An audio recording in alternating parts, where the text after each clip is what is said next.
I forgot. I actually didn't go back and check it. Anyway, what is up, Earth's mightiest subscribers? It is your boy Ernie the Blerd Without Fear. Got the homie Robo of Left Face TV, who you will also not hear because guess what? We have not. This is I haven't talked about this because it wasn't time, but I got my computer back. So I actually have only just recently put everything back on it.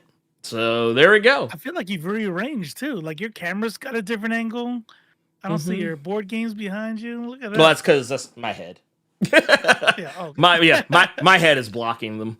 My big old head. But no, I got it back the other day, but like I've literally spent the past couple of days putting everything in place. So yeah, that's been fun. It seems like such a small thing, but when you have a lot of shit, it's a lot. It's a lot. So bear with me, folks. Cancel that. Bear with me. There'll probably be some growing pains tonight. Because this is actually, this will be the first live stream since getting everything fixed. That's going to be fun. Yeah. That's going to be fun for all of y'all. Y'all have no idea. You look brighter. I know it's the same camera. It's got to be, but different software. Processor on the back different camera. Is it a different camera? Mm-hmm. I've been using my Canon 80D for a while just because I just want to try something different, and I switched back to the old Sony one I had. So there you go. Okay. Yeah. But it was, I don't know. We'll see. We'll see. It's a thing. It's a thing.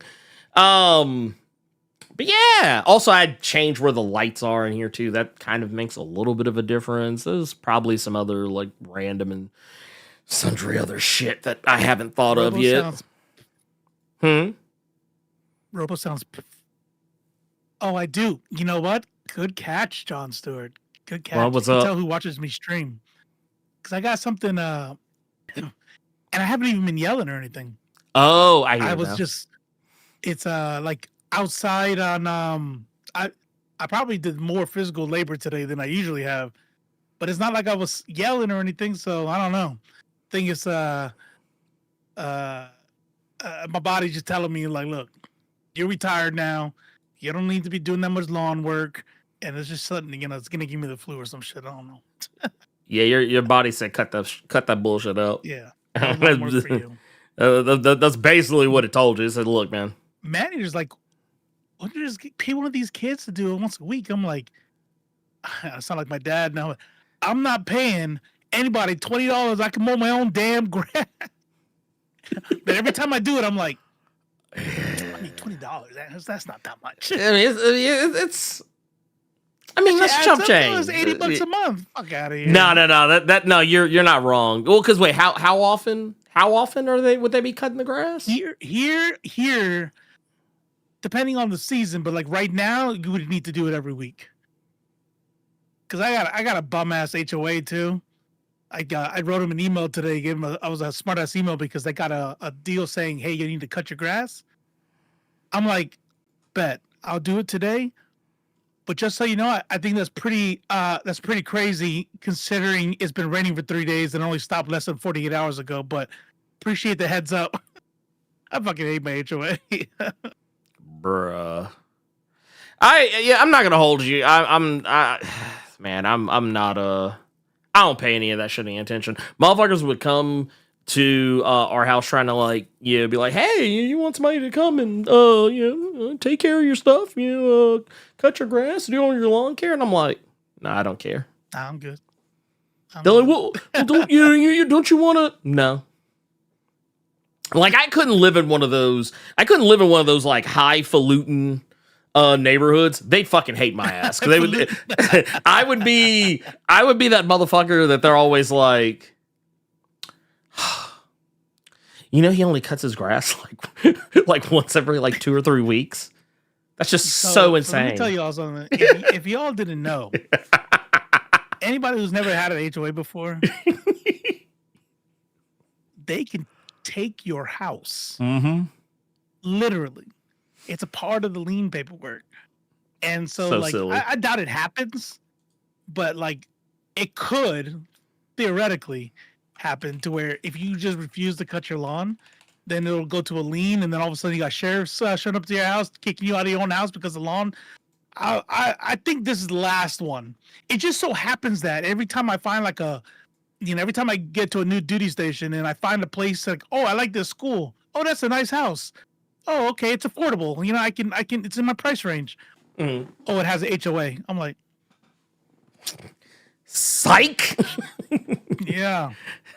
Last one. This is the last one. I'm gonna go live out in the country or something. I don't know. Yeah, no, I'm good. I'm super good on that. They can miss me on every single part of everything that you're talking about. If you want to, if you thought I was a tree hugger, let me tell you a quick one today. I'm outside doing my lawn, in the front. So I'm almost done, right? So everything's like, everybody else around me is, has their lawn done, and I got this one weed sticking up, and it maybe goes up to like, I don't know, yeah, like 6, 7, 8 inches, and a tiny bit of flower buds on the top. Right, it's a weed that like turn into a flower first, and then it'll become like whatever. One butterfly sitting on that thing, and if you all know, we have like a butterfly like like I don't want to say they're in danger, but there's scientists are looking at the amount of butterflies that are going down, and they're like one of the like important pollinators with bees and shit. And I'm like, lawns, the way HOA wants you to have them, super fucking bad for the environment. And I'm sitting here doing my lawn for these motherfuckers. I'm like, this butterfly found this tiny ass fucking flower on the end of this thing because we're just chopping them all down. So I went around and I let that one little thing stand, but I'm just like, I fucking hate it here. I fucking hate this whole place. Dude, you're better than me. We need a new plague. We need a new plague? God damn. I mean, you're not wrong. We just stay fucking up this earth. I mean, like I said, you're not wrong. I'm not against what you're saying. I mean, I say fuck it. Really, the moral of the story is, if you don't cut your grass, you're better than me. You're doing good for the environment. Oh yeah. No, I'm like, man, I'm like, oh man, fuck out of here with that. And that's exactly why you don't do it too. For the earth. Yeah, just like the earth been taking care of itself for a long ass time. I ain't got to do shit. Okay, I ain't got to do shit except stay black and die. That's all I got to do. Okay, that's all I do. Stay black, die. That's it. That's it. Besides, Superman's gonna take care of it. Duh. Shit. Yeah. Duh. Global warming? All he's got to do is come out and do this. It's fine. It's fine again. Just or get T'Challa's one of like weather seeding machines. Yeah. You know what I'm saying? So we can make rain happen. Just, get a storm out here. Duh. That's how it works, man. Dudes. Y'all worry too much, man. Y'all worry too much. Yeah. But no, I guess real quick, I will say, before we really like dig into everything, your boy was really impressed because it always tells you something. Like take your car for example. I know at least everyone's done this before on some level, or maybe I'm the only one who just is terrible at taking care of his car. But you know how like, you're not. No, this is a thing. But no, like, you know how like with your car, like your car like will have a problem, one that like you either ignore or one that you've just gotten so used to that like you're just like, man, it'll be all right. Ain't nothing. This ain't shit. That's kind of how it was with my computer. I got so used to my computer like being so buggy and fucked up. Okay, so here's long story short. So as I had woefully come to understand, it was in fact my CPU. So I'm going to share something with y'all. And something that I think that everyone should know this. He's on a mission now. You goddamn right I am. You goddamn right. I'm gonna keep it a buck with y'all. Do not, and when I say do not, I mean do fucking not ever buy an Intel i9 14900K or KF. Literally my CPU. There you go. Literally my CPU. Okay, so it's story time. I'm just waiting. I'm just counting down every day. This could be the day. This is it. Well, I don't know. You got yours more recently, didn't you? It's the yeah, last year. You got yours a little bit, because I think if I remember correctly, when you had to like replace your shit, I can't remember if I got mine first or if you got yours first. Whatever the case, you got yours because I remember you had the GPU. yes, that was it. And you know, so basically, and you know what, Beatmaster could not have said it better if they tried. Space heaters. Yep, it's a great space heater. Yeah, that's basically what I got. I have a space heater. But no, so what was going on is that and these are the Raptor Lake series Intel processors. So basically any 13th gen or 14th gen. So if you have an Intel chip that is either a 13 something something something something or a 14 something something something something, you have a Raptor Lake generation Intel processor. Now, before everybody's eyes completely glaze over, what I want you to understand is that specifically the Intel K series and the Intel KF series. Now, for those who don't know what that means, these are models of the chip that can overclock.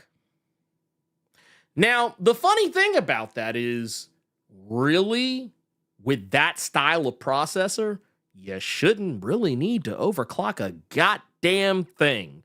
However, you have fucking mad lads out there who love to overclock everything. Well, guess what? There's a glitch in that chip.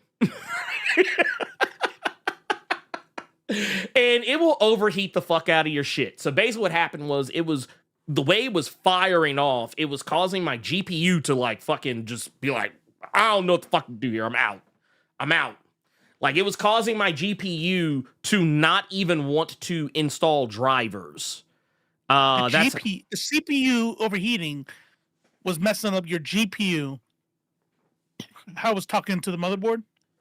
Yes, it was like the whole shebang. It was fucking up everything. Wow. Not only that, what the fuck is this? I don't know what this is. I'm just throw it over there. It's some random thing I just discovered. But no, so basically it was not only doing that, it had melted parts of my old motherboard. Damn. That's how bad it was fucking doing. Also, it is prone to like always like its core degradation, that basically like it gets to a point where it'll start off working fine, but it will rapidly start declining to the point where you'll get what I was getting, which was random blue screen crashes like every 5 seconds, or it could be every hour, it could be every other hour, but like just you doing basic shit. Like, okay, this was the one that actually puzzled the techs who were working on my computer. When I initially told them what one of the problems was, they were like, I don't know what the fuck that's even like, because they were like, it's not malware. They said it like, because that's what I initially thought. I thought it was malware. It was not malware. It was the CPU. So basically what was going on, the CPU was shitting the bed so hard, you couldn't have Chrome, Edge, Opera, Firefox, it didn't matter what the fuck browser that I had open. There would be times I would go to like type something in the like search bar, or I would be like in the middle of like posting something on Threads, or I would be in the middle of uploading a fucking video on YouTube, or I would just be simply watching a YouTube video or watching something, on a streaming app or something. And I would constantly get a what was it? Was a status access denial or something like that. It was always like a stop code, and it would do it repeatedly. Like, so it would happen, and like the browser would just go blank. Like the tab would crash. So yeah, I would refresh it. It would crash again, almost immediately. Do it again, almost immediately. I'd open a different tab. Almost immediately. Like, it would literally just do, it was, that's why I thought it was malware at first. I was like, is this like some, like one of those like really annoying malwares that just like fucks with everything? But that was the first sign. The other signs were, and this actually happened when me and Robo were always playing games together, is that all those crashes I was getting, that was the CPU. It was never the GPU at all. It was the CPU. Whole time. CPU, whole time. Every game crash where it was like, oh, hey, you're having too much fun. Get the fuck out of here with that shit. I remember thinking too, because it's one of those things, like when it comes to the kind of money you and I spend on computers, like I can't. It's hard to talk shit. Like, not talk shit, but it's hard to like to be a bummer, because it's like, what are you supposed to do about it? You know what I mean? Like, neither one of us are rich, No. So I would be like, I would see your shit crash all the time, knowing you had a beast. Yeah. And I'd be like, in my head, I'd be like, that's just not supposed to be happening like that. Something's wrong. But I'd be like, yeah, fucking Hunt, man. They need to get this shit together. Well, okay. So, and that was one of the other things too, was that, so yeah. And that's why I also say, fuck this chipset, because certain games actually did not respond well to that specific issue. Like, it was one of those things that, like, it's such a specific thing that it wouldn't crash every game, but games like Hunt, games that are really like, because Hunt's a graphic, like, even though most people probably wouldn't associate with this, Hunt's a really graphically intensive game. Oh, 100%. Like, especially if you got your shit turned up like my dumb ass, because I'm like, well, I got a beast. How far you gotta look, how far it generates. Renders, I mean. Like, now I actually want to get back in it and start playing again, because I'm like, well, shit, now my ass can actually play a fucking match without my shit fucking crashing. I mean, I'm medicated now. Let's go. He's like, I could go back in. Hey, but I'll tell you what. There's this little game called Marvel Rivals. I heard it's pretty good. Man, look, y'all can't, y'all ain't about to get me on that shit again, because like, nah. I like, honestly, every time I see like memes and shit about Marvel, because I still follow a lot of Marvel Rivals like related stuff, and I see that shit, I'm like, nah, man, y'all, like, there's a point where a game reaches its like this threshold where people are so good at it that I'll never be as good as them, and I will forever not have fun, because those people's fun is predicated on shitting on people like me who are not as good as they are. Like, I don't have the time to get if you good. Play comp, they're pretty good at, because those people don't stay like at your level. You know what it's kind of like? Like, I stay around, like, if anybody plays like comp before and anything, like, especially Overwatch, I stay pretty much around the silver. I mean, gold. I got to platinum once last season, but like for Hunt, that'd be like, the 2-3 star. Like, I think I saw a 4-star once by accident, and that was because we were playing with old dude Carter. Yeah, we were playing with Carter. And then we got like, oh, cool, because it gave us a lot of points, but then we didn't stay there, I honestly think we slick. Like, okay, so I'm gonna tell you what I think happened. We got into 4-star, And I think what happens is that we almost slid into 5, which is why like we started getting like shit on regularly, because I remember there was a time where we were consistently getting, even though technically at the time we were only 4-star, but there was that point where we rose up so much that we eventually started seeing more 5s and 6s in our matches. You talking about you and Carter? No, me and you. Oh, Yeah, no, me and you. There was a time that like it seems like 5 ever ago because it's been so long since I've played. But what I do like in these comments are gonna pull us into this segue because we got to get into it. Yes, I'm really trying not to let the comments stunlock me. You good? I believe in you. I believe. I'm right here. Man. But we're gonna get into it. I'll say this. Last thing I'll say is what I like about Marvel Rivals. I'm with you, right? That's how I feel about Apex. That's how I feel about COD. That's slick how I was feeling at Hunt. You know, that's why I was able to uninstall it finally. I was like the thing about those games is you carry yourself, and maybe you got a buddy that can help carry you in Hunt. Mm-hmm. But in Marvel Rivals, if you're good at your thing, like healing, because remember you said you like healing, yeah. Then other people, you got 5 other people that can, like, you know what I mean. So like if you suck in this area, okay, bet. Well then just don't be DPS, play something else, and then you got other people. You know what I mean? I'm just like, that's what I like about the game. Is like, not everything is on me. You know, there's a bigger team aspect, and I like it. No, I totally totally get. Oh, my mic sounds distorted. How do I sound to you? You sound fine to me. Weird. Is anybody else besides Orange Phoenix hear me messed up? Well, let's see what we got going on. Or was here. it me? Or yeah, I guess that's the world doesn't revolve around me. I'm main character syndrome. I mean, look, man, it's it is what it is. The mic level's high. Am I? Which one? Yeah, you still haven't said which one. Yeah, which one? Yeah, it sounds weird sometimes. I think it's me because he said, "Yeah, it sounds weird sometimes." You sound loud and clear. It's just my cold. Oh, it's my allergic to doing work. Well, all I was gonna say is that I had nothing. So okay, let's look at some of these comments though. Well, we could start off. Wait, it says clipping at time. Oh, here, do me a favor.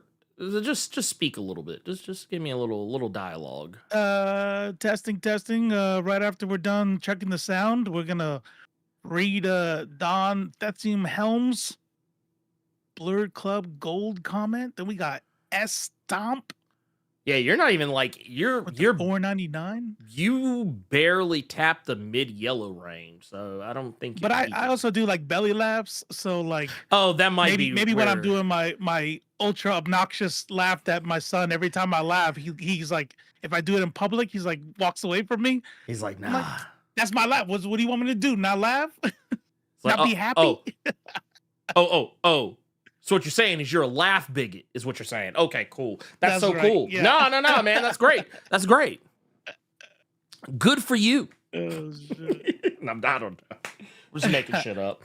Go ahead. Read that Don Helm one. Don Hunt. Yeah. I got you. I got you. I was double checking something on my side too, because I think, just real quick. Before we got on. What was that? Before we got on, you said there were some other ones? Well, no. So, like, what I was looking at is I know that sometimes, like the audio or whatever will do some weird shit. So basically, what I'm doing is I'm just kind of going through and just making sure that it's not like, it's not like fucking up or whatever. Okay. My gain's fairly low. So. Okay. Well, we'll we'll address it. I'll go back and kind of, actually, here. I'm a smart guy. I can do this. Let's do this. Oh, you gonna run it back? Yeah, I'm run it back. Yeah, I'm the run it back button. Yeah. Actually, I'm gonna mute this so y'all don't. Y'all are gonna hear it, but yeah, at least I hope not. Let's see here. I totally get. Oh, my mic. My mic sounds distorted. Oh wait, but if I do it that way, I'm sound not fine gonna to hear it, me. so fuck it, whatever. Weird. Is anybody else besides Orange Phoenix hear me messed up? What is? No. It's yeah. There you go. Yeah, that's not a. I don't know what that is. That's like for me, you sound fine. Like maybe other people saying I sound fine too. So yeah, it's I think it's just it's on the user side. We'll go with that. Okay. But yeah, let's go ahead and dig into some of these.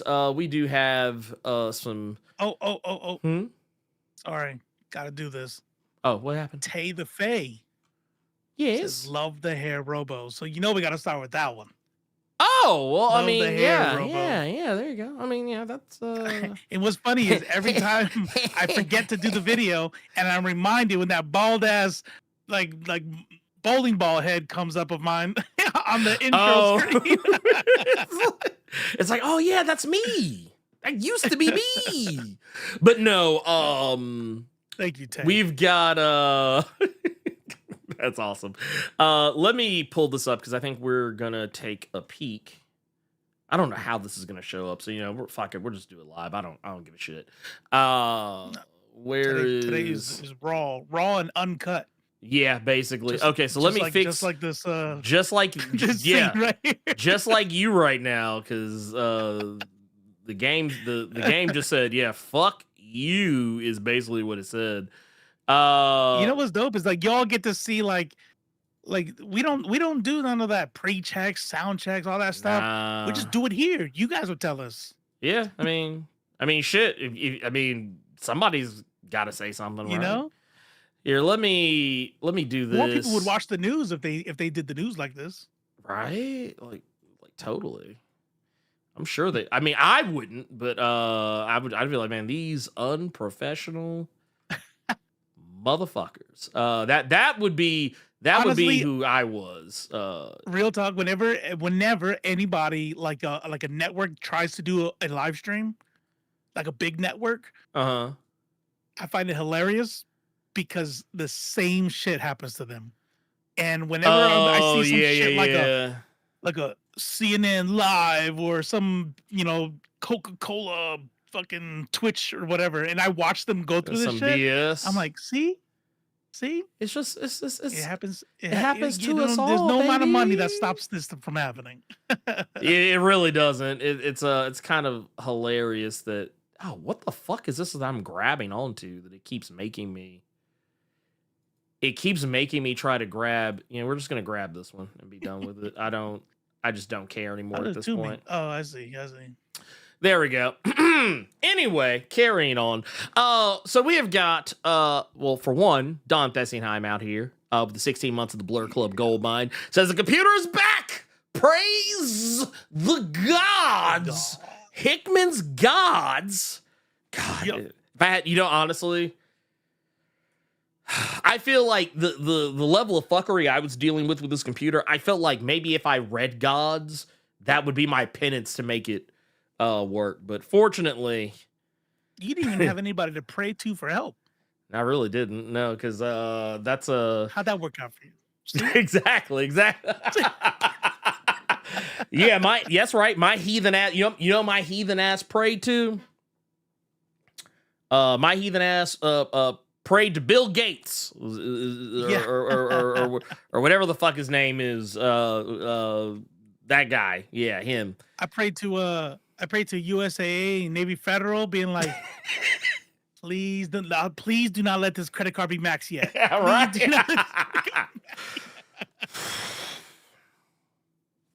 Okay, we're going in. Wait, I don't think I'm supposed to sigh of relief when the cashier goes, okay, that's it. Thank you. Have a good day.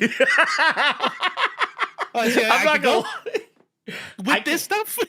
I catch myself doing that sometimes. Like when I put my card in and like they're like, okay, you can take your card out now. And I'm like, oh, it went through. Oh, shit. Okay. But see, the difference is, it's not like me being one of those old people who like, what does it mean? Remove my, no, I'm not, it's not that. It's like, it's my genuine surprise that it went through. Like, I'm like, ooh, shit, that actually. Like, it went through. Well, try it again. Oh, it's good. It's like, oh, so what you're saying is, I can take my shit, right? Like, y'all ain't gonna jump, like, cause I'll be that guy. I'll be like, man, y'all ain't gonna jump me when I hit the exit, right? Y'all ain't gonna like football tackle me. Every time that thing beeps on me, I put my hands up. I'm like, look, I didn't do nothing. Look, y'all ain't about to have me. Like, you're good. Y'all not about to have me on as a on a thumbnail for Indisputable with Dr. Rashad Ritchie talking about some black man tackled at Best Buy by overzealous Karen security. You're not gonna put me on a shirt, right? Yeah. Look, wait a minute. Wait, hold on. Oh, I gotta. We just want to just real quick. Just want to say, y'all. It's all good. It's all good. Don't y'all worry. Everything's good. Everything's good. Don't y'all worry. It's what's even better though is S Tom 10's $4.99. What up, Blerds? What's your opinion on the Marvel Avengers game that came out in 2020? Ooh, 2020. Oh man, the before times. Damn, was it that long ago? Yeah, it was a while ago. Man, you know what? Just froze. I'm not gonna hold you. I liked it. I liked the game. I think that game was unfairly judged.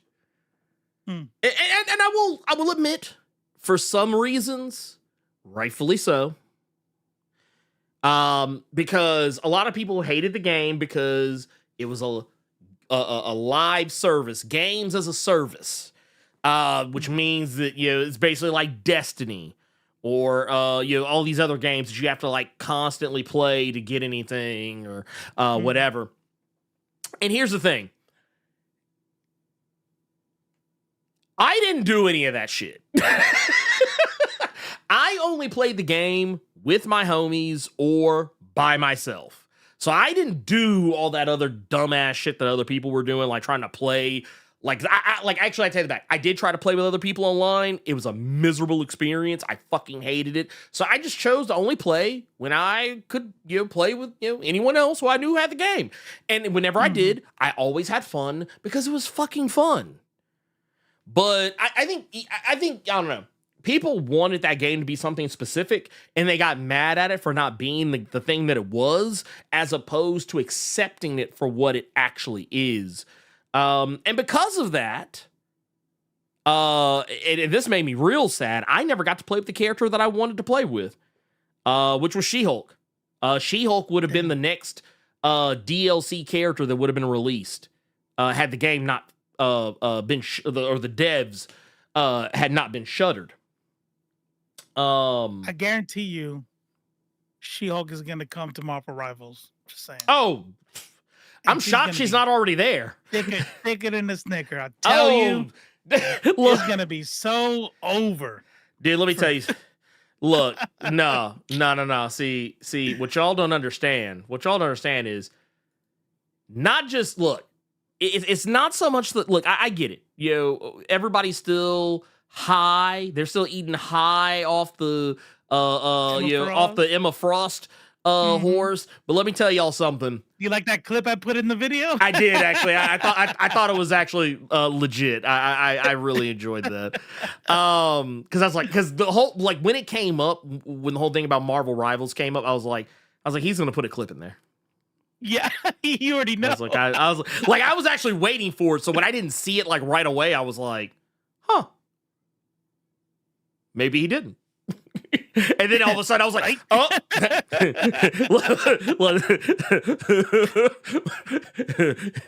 Look, the whole time I was sitting there like waiting. Like I was actually waiting with, like, I would actually say the closest thing you could get to like bated breath out of me to see it. And the second that I gave up on it, that was the moment. That was the moment. That was like that right there. It was right then and there. I was like, oh, interesting. Interesting. He's fooled me. But no, we're going to get She-Hulk, and eventually we'll all be sitting there looking gobsmacked at the screen. There'll be a collective, there'll be a collective, I guess, what's the best way to put it? Everybody just freaking, the frack out about it, and it's going to be fine. It's going to be totally fine. We'll be all right. Everybody will be okay. Look, I'll just go ahead and say it for everybody. God damn. There you go. That's what everybody's gonna say. That's what everybody's. What? Wait, did I miss something? Oh, I forgot. Yeah, you won't be able to hear because I actually had it mute. I'm so used to hearing it that I thought you were like, oh, they're gonna say nothing. No. The funny part was I actually had it for whatever. Oh, you know why? Because new setup. So there you go. Like I have it set up for you to hear, but I didn't have the streaming thing like actively like pushing out. So there was that. So here, just for you. God damn. There you go. I'm not gonna hold y'all. I was actually you want to talk about some shit the motherfuckers are probably like too proud of.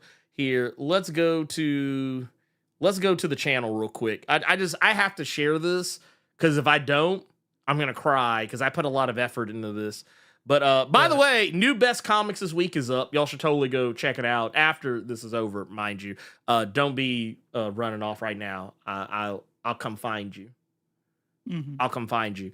But no, there was a new Supergirl comic that came out, and they put a new character in it who is a whole cornbread eating motherfucker.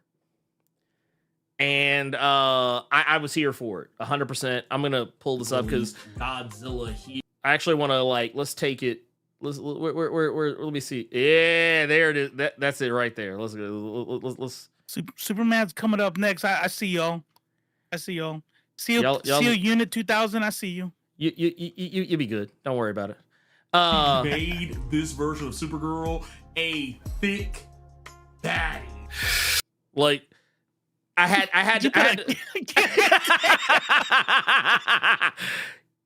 had to. There was no way. Wait. God damn. I had to do it. I like my ain't shittedness would not allow me not to do it. So there you go. I know how to have fun. Hey, all DC is doing, I almost said Marvel, all DC is doing is adding some body positivity in there. You know what I mean? Like diversity of body types. That's it. I mean, not everybody is skinny. No. Not everybody's skinny. Well, here's the best part. You could be thicker than a Snicker. Here's the best part, though. I love the fact that it's not even Supergirl. Like it's someone pretending to be Supergirl.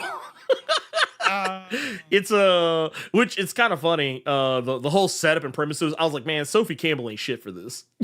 Sophie Campbell ain't shit for this. I was like, I'm here for it. Let's go. I was like, let's go. Does the person who's pretending to be her look like that though, or they're like a shapeshifter? Well, they haven't shown like if she looks like anything different, but that's what she looks like when she's walking around as Supergirl. I was like. Shit. Damn. Let's go. But anyway, yeah, that was so. Oh, go ahead. What happened? Go ahead.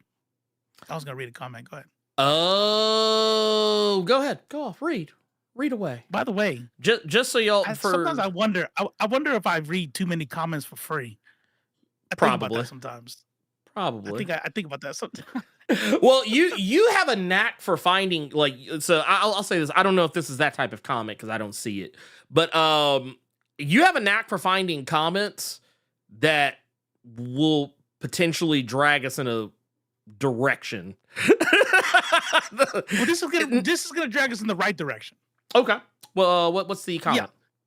SEAL Unit 2000. Right-wing reactionary conservatives hating on Superman. Yeah, that tracks.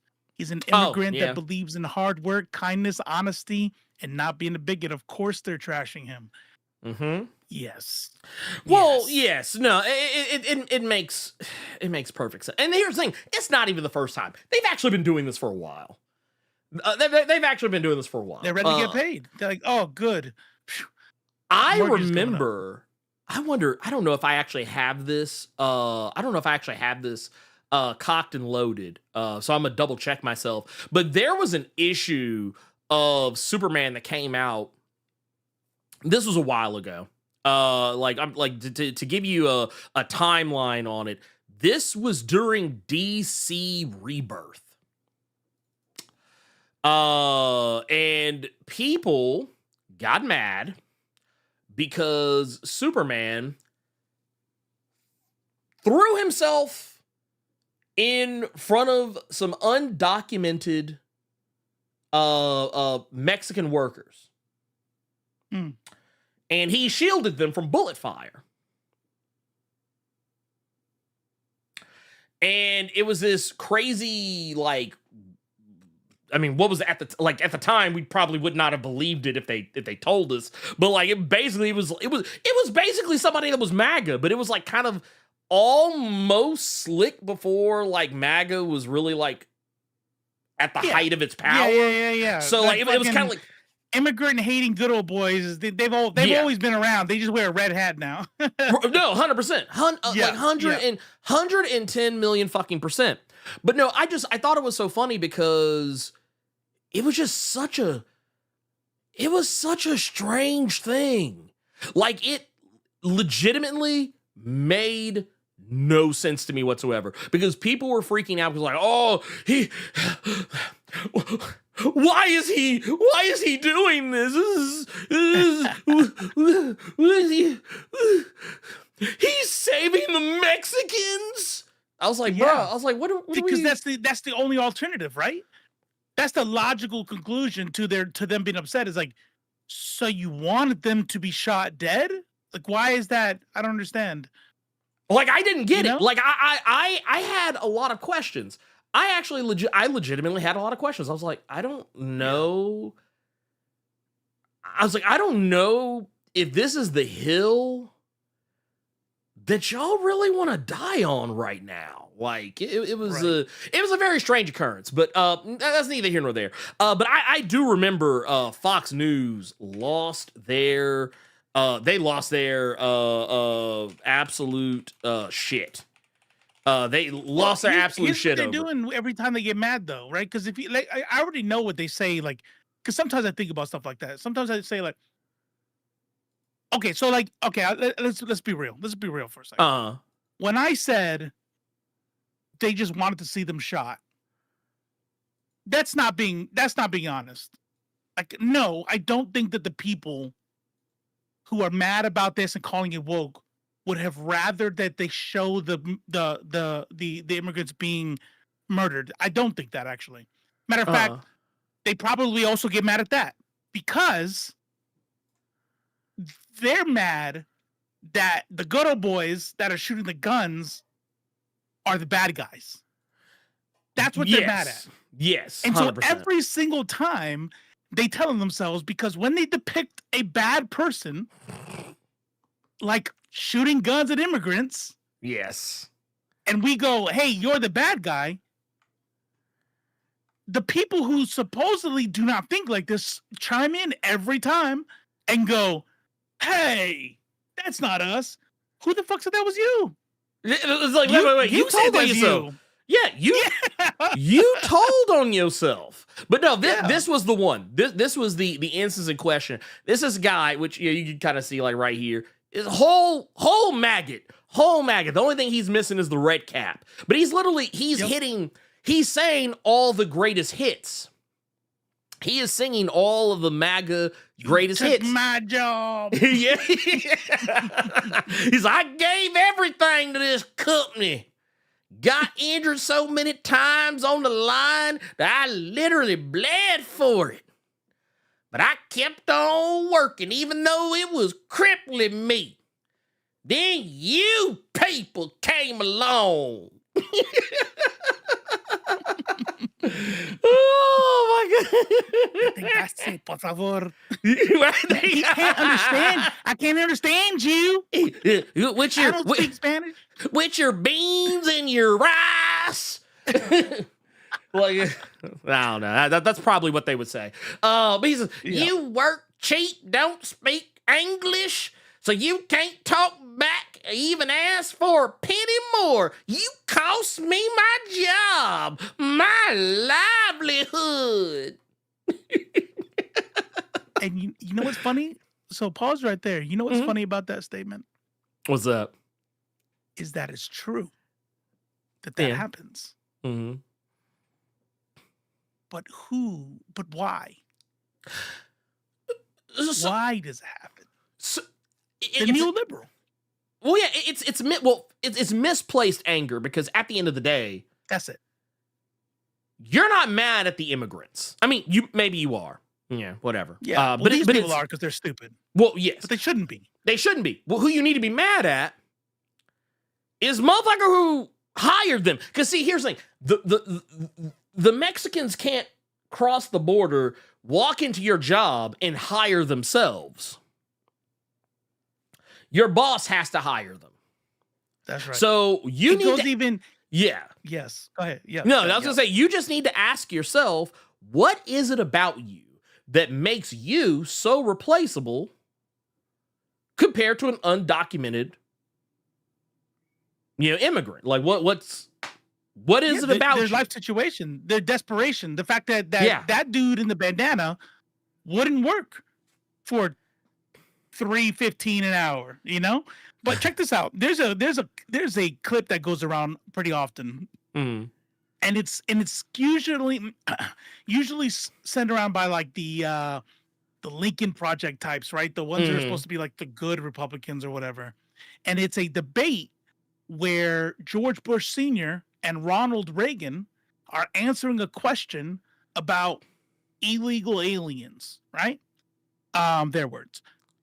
And they both talk about how it's important to care for them, how it's important to make sure they're schooled, and da-da-da-da. Like, what happened to Republicans?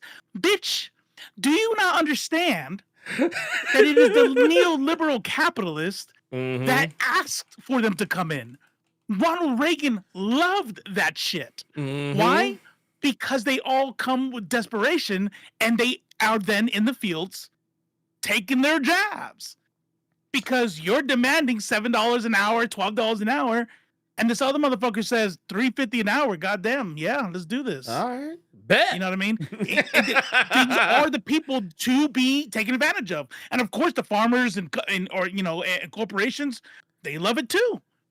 But this was all because they had a supply of cheap labor that they could smack "Made in America" on, and now it's the fault of I don't know who the fuck they're blaming now. I definitely don't want to make the impression that it's not the Democrats' fault, because they sure shit love that shit too. Yes, they're both neoliberal parties. You know what I mean? They're both neoliberal parties, which is to say, they are all steeped in capitalism in a way that absolutely is always gonna fuck over that guy, right? 100%. The guy with the fucking USA bandana. 100%. But he's gonna tell them, hey, it's like that meme. You ever see that meme with the old man with all the cookies on his plate? Yep. And then the guy, the white worker, has like 2 cookies, and the Mexican worker has no cookies. He's like, that guy there was gonna try to steal your cookie. Dude, it's LBJ. It's LBJ all over again. It's LBJ all over again. But I want to just show you just real quick, and then we'll move on. I just want to show you real quick. Yeah. Like I showed you the genesis of the problem, right? This man, he's upset. So he's going to gun down a bunch of undocumented workers. This is what happens. So Superman jumps in the way of the bullets, as Superman would, and an undocumented immigrant himself The most famous like one can make an argument, the most famous undocumented immigrant in the history of pop culture. Mm-hmm. But then you go down, and this is what made people mad. It was because he scolded him. It was because Superman scolded the white man. Because he says, well, why? How dare he? They stole from me, ruined me. I don't know why this guy has to sound like Clayton Bigsby, but yeah, this is what we're going with. He sounds exactly like that. Yeah. Probably a little bit between what you're doing and RFK's voice is what I'm imagining. Wait. He stole from me. He stole his land from me. Like, I get uncomfortable hearing him. Yes. Like, I'm like, did he have? Never mind. I'm gonna go. Never mind. Nah, but no. It's basically It's just the only person responsible for the blackness smothering your soul is you. He didn't browbeat him. He didn't give that dude a fucking TED talk on why you shouldn't be racist. But do you know, Robo, that this made national news because of Fox? Because of how mad Fox got at this? To the point, and I can't find the clip now. I can't find it now. But every time something happens with Superman, you know who they got to call. You know who they got to call. Oh, Dean Cain. Dean motherfucking Cain. Come on, by the way, I Dean. saw a post today that said, let's be real, the only reason why nobody talks about Dean Cain is anti-Asian everybody call it, get the fuck out of here. Oh, no. Because I got that motherfucker. I came prepared. Oh, look at I came prepared. I saw that shit. You think we planned that? We don't plan shit. You'd have thought. We really don't. But no, because I clown this motherfucker. Like, actually, you know what I love about this? I actually want to pull up the actual message. Because Art the Clown ratioed the fuck out of his ass. That's how I saw it, yeah. I was like, damn, man, dude, Art the Clown, like, I have Art the Clown's deal up on notifications always. Like, oh yeah, dude. Whenever he posts, I get a notification. Dude, Art the Clown be out here like just everybody catching it. Everybody can catch it. Everybody. He's like, I don't give a fuck. He's like, I don't care if I fuck up my job. He's like, I don't care. He said, I wish y'all would cancel me. He's like, I'm Art the Clown. Y'all ain't canceling me. I'm uncancelable. He didn't really say that, but I mean, you know. But no, I thought it was funny. But we'll talk about Dean Cain here in a moment because he's kind of one of the reasons why so much of this shit happens. So he's half white, half Japanese. Yes. But go ahead. Yeah, he is half white. Yes. Well, and here's the funny thing. So okay, so you were just talking about that. Do you want to know what most of the comments were when I like what most of the replies were when I retweeted that dude like talking shit? Most of my replies were people going, "I'm today years old." Yeah. Like wait a minute. I knew old girl was. I feel like I thought I knew. I don't know if she is or not, but I was like, huh. Yeah, okay, I can see it. Oh yeah, like basically, so like right here, I got it right here. Basically, I was like, yeah, it ain't because he's Asian, it's because he's a hateful maggot of a human being. But like, if you just kind of go down the line, here I'm gonna pull. Some of these are new. He's like, so right here, he's Asian. He's Asian. Did anyone even know this? Yeah. Wait, and then let's right here. We did not know that man was Asian. Bro passed as white well enough to play Superman. Everyone his opinions is bad. Plus, there's a reason Lois's name appears first in the title. He was not the best part most of the time. No, not at all. Can right? you imagine? Can you imagine the internet? Even at this time, if they had actual like an Asian Superman, we would be talking about it to this day. Remember that time they cast an Asian Superman? Nobody fucking knew that he was Asian. Nobody. Well, like right here says shit. He thought he was white, and we did too. He still thinks he's white. He still thinks he's white. I've never heard that man say anything about his Japanese side, but I've heard him talk a whole lot about MAGA. That's for sure. Yeah, never knew he was Asian, but well aware he was a dick. That's right. It's like, dude, look at this shit. Like pretty much every right here. Dean Cain is Asian? That was like when I looked at that shit, this was most of the replies. Most of the replies were like, Asian? What? Mhm. When? Since when? Since when? And I was like, dude, I didn't know. The thing is, I literally found out I just a few hate hours these. ago. These are beautiful. Honestly, like 99% of me is like, fuck that. Like, I fuck that guy. But 1% of me is like, that's pretty good bait, though. I couldn't even. You see, it's bait. Everybody knows it's bait. It's like I can't. Okay, you win. I'm gonna comment. I'm about to flame the shit out you. Well, and the fucked up part about it was, I actually saw like even which I actually need to get back to them. Black Girl Nerds was one of the first people I saw say something about it. Like they're like, Yeah. Like, that's bait. It's But bait. here's what's funny about those. That's bait. And I think about this every time I post. That's bait. I'm like, yes, but now you have given the engagement, right? But see, you know what I do? I well, under normal circumstances, this is what I do. Under normal circumstances, what I do is I don't engage.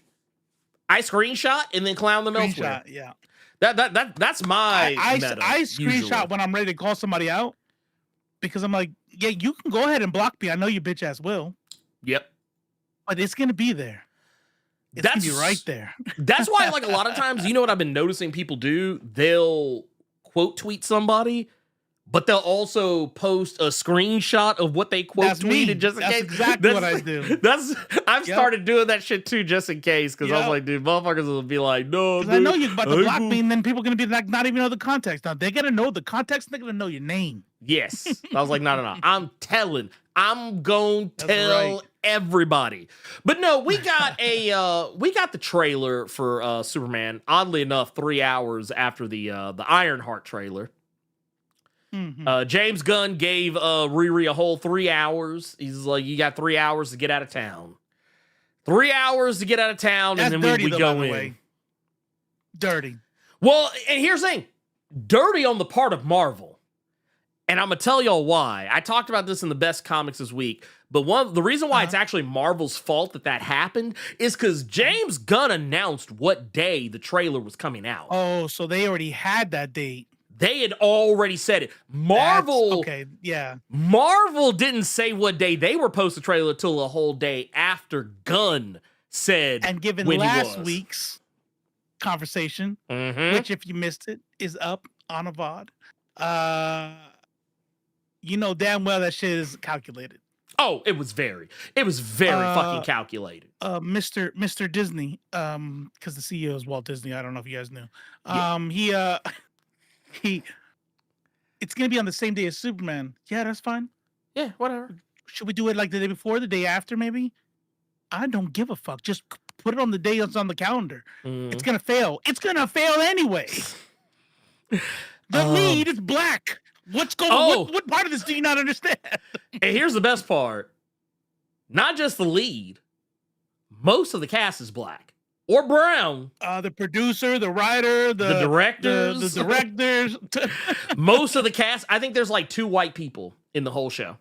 There's 2. It's so sad all you can do is laugh. It's like, I mean, yeah, I'm like, whatever, dude. It is what it is. But I'm gonna tell you guys why they're mad. I'm like, first, let's well, you know what? Here, let's do it like this. Let's tell the stories. Let's tell our stories in the order that they appear.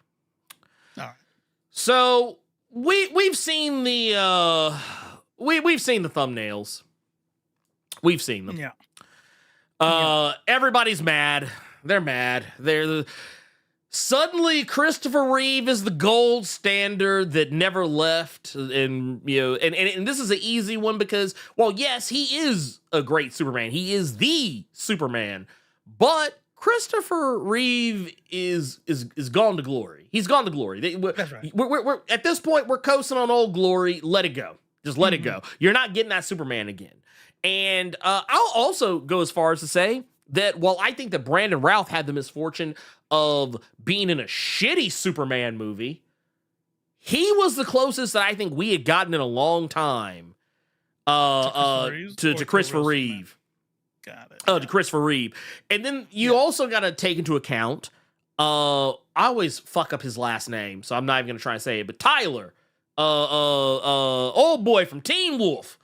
Is it Tyler Hoechlin? Is Tyler Hoechlin? I don't know. Anyway, point is, he's probably one of the better Superman actors I've seen in a long time. He is. Oh, legit. yeah. Yeah, Tyler Hoechlin is definitely heckling. That's good. Yeah. I'm just want to let you know. Like, I'm proud of you. I'm impressed.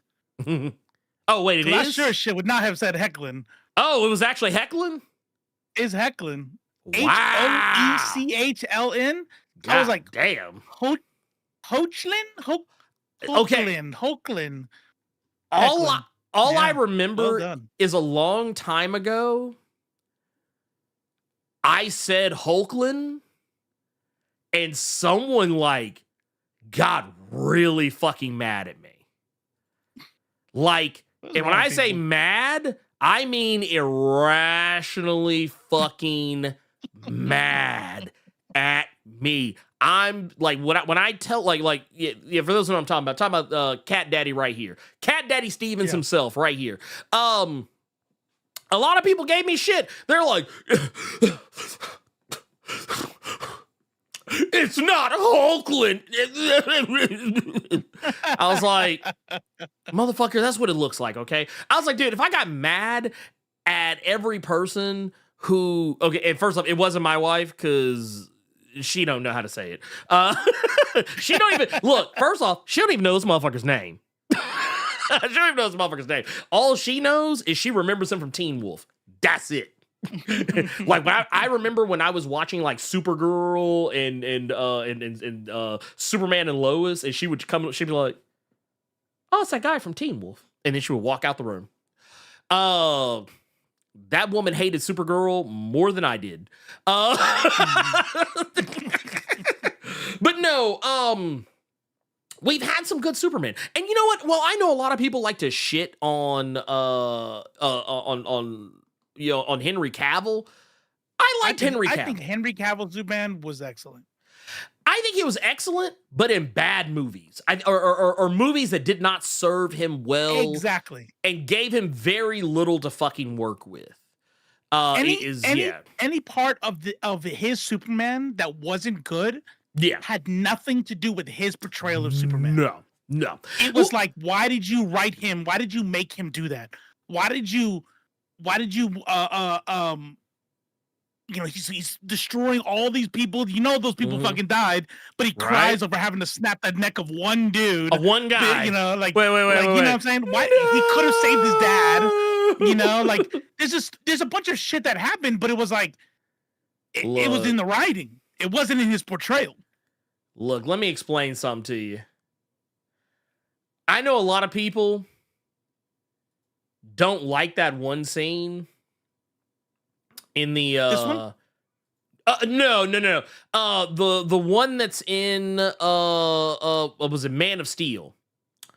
I know a lot of people don't like that one scene where Kevin Costner is all like yeah. Where he's just like, he's like, don't, It really bothers me. No. I hate it too. But you know what? That's the smartest shit Kevin Costner has ever done. He was like, get me He could have got there and back and nobody would have even seen. No. I'm not talking CCC. I'm not talking about Pa Kent. I'm not talking about Pa Kent. I'm talking about Kevin Costner. Kevin Costner said, get me the fuck up out of here.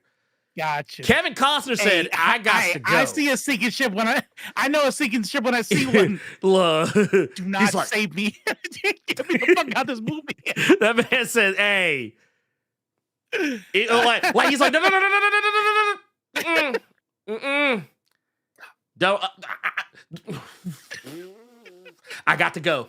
I'm trying to get the fuck out of here. He's like, I can't keep doing this. Is my ticket out of here? Wait. This shit right here. Zack Snyder's all like, what the fuck? Go get him. He's like, look, my dude was like, he's like, nah.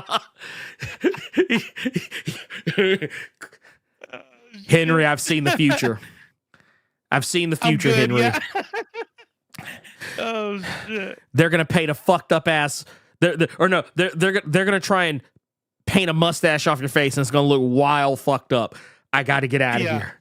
I gotta go. Yeah. They're gonna take dark and broody, right? Which, by the way, there's some guy out there named Robo that really loves that shit. But then you're gonna dial it up to like fucking 20 and do everything in slow motion, and people are just gonna get really bored with the series. Basically, and I don't understand.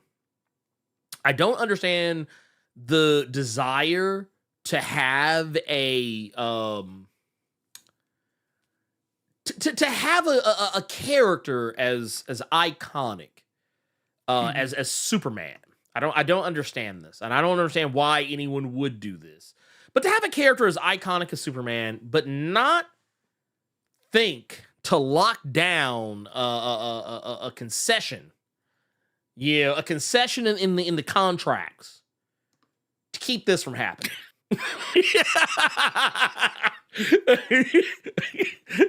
Who's the guy that played the dad in Sons of Anarchy and played Hellboy? Oh, Ron Perlman. He looked like Ron Perlman's son. I was like, man, you know what would have been awesome?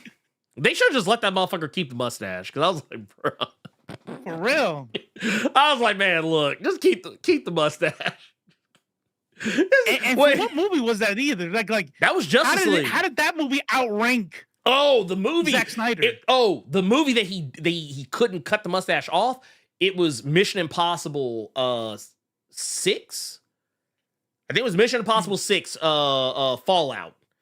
Which was it was the one, and it was funny too, because there's a part in the movie where he does this thing where he's walking up like closer to the camera, and he does this thing where he cocks his wrist. He don't have anything on his fucking wrist. I don't know why the fuck he did it. But he just walks up, he's just like, ugh. And if you pay close attention, you can tell where they like digitally added more mustache onto that motherfucker. So they were already gonna do the digital shit anyway. It was like they did it. It was like they did it on. Well, because the whole thing was that he had it in his contract for Mission Impossible because apparently the mustache was so integral to his character that he couldn't shave it off. Right. He couldn't shave it off. He couldn't shave off his facial hair. I was like, man, y'all stupid. But no, Superman. Like I said, the trailer came out. And people got mad as you would expect. We've seen all the angry thumbnails and and whatnot. Now unrecognizable. This bitch. Right? Wait. So yeah, exactly. Bruh, like stop it. Like right Stop here. it. James Gunn's new Superman movie looks terrible. By the way, renowned comic book expert and Superman superfan, Ben Shapiro. Right. Oh, did I ever tell you I got into an argument with him about Black Panther once? Ben Shapiro? Yes. Wow. When was this? Yes. It was when Twitter. no, this was in his YouTube comments. Well done. He got mad. Because I basically told him his review was trash. Because I was like, I basically said, I was like, I can literally tell just by watching the first 5 minutes of your review, you didn't watch the movie. That's right. And he got, like, it was one of those things, it kind of reminded me of all those times when people who are like way more famous than me, like, get irrationally angry at something I said. And I'm from the South. We have a saying here, and it's called "a hit dog will holler."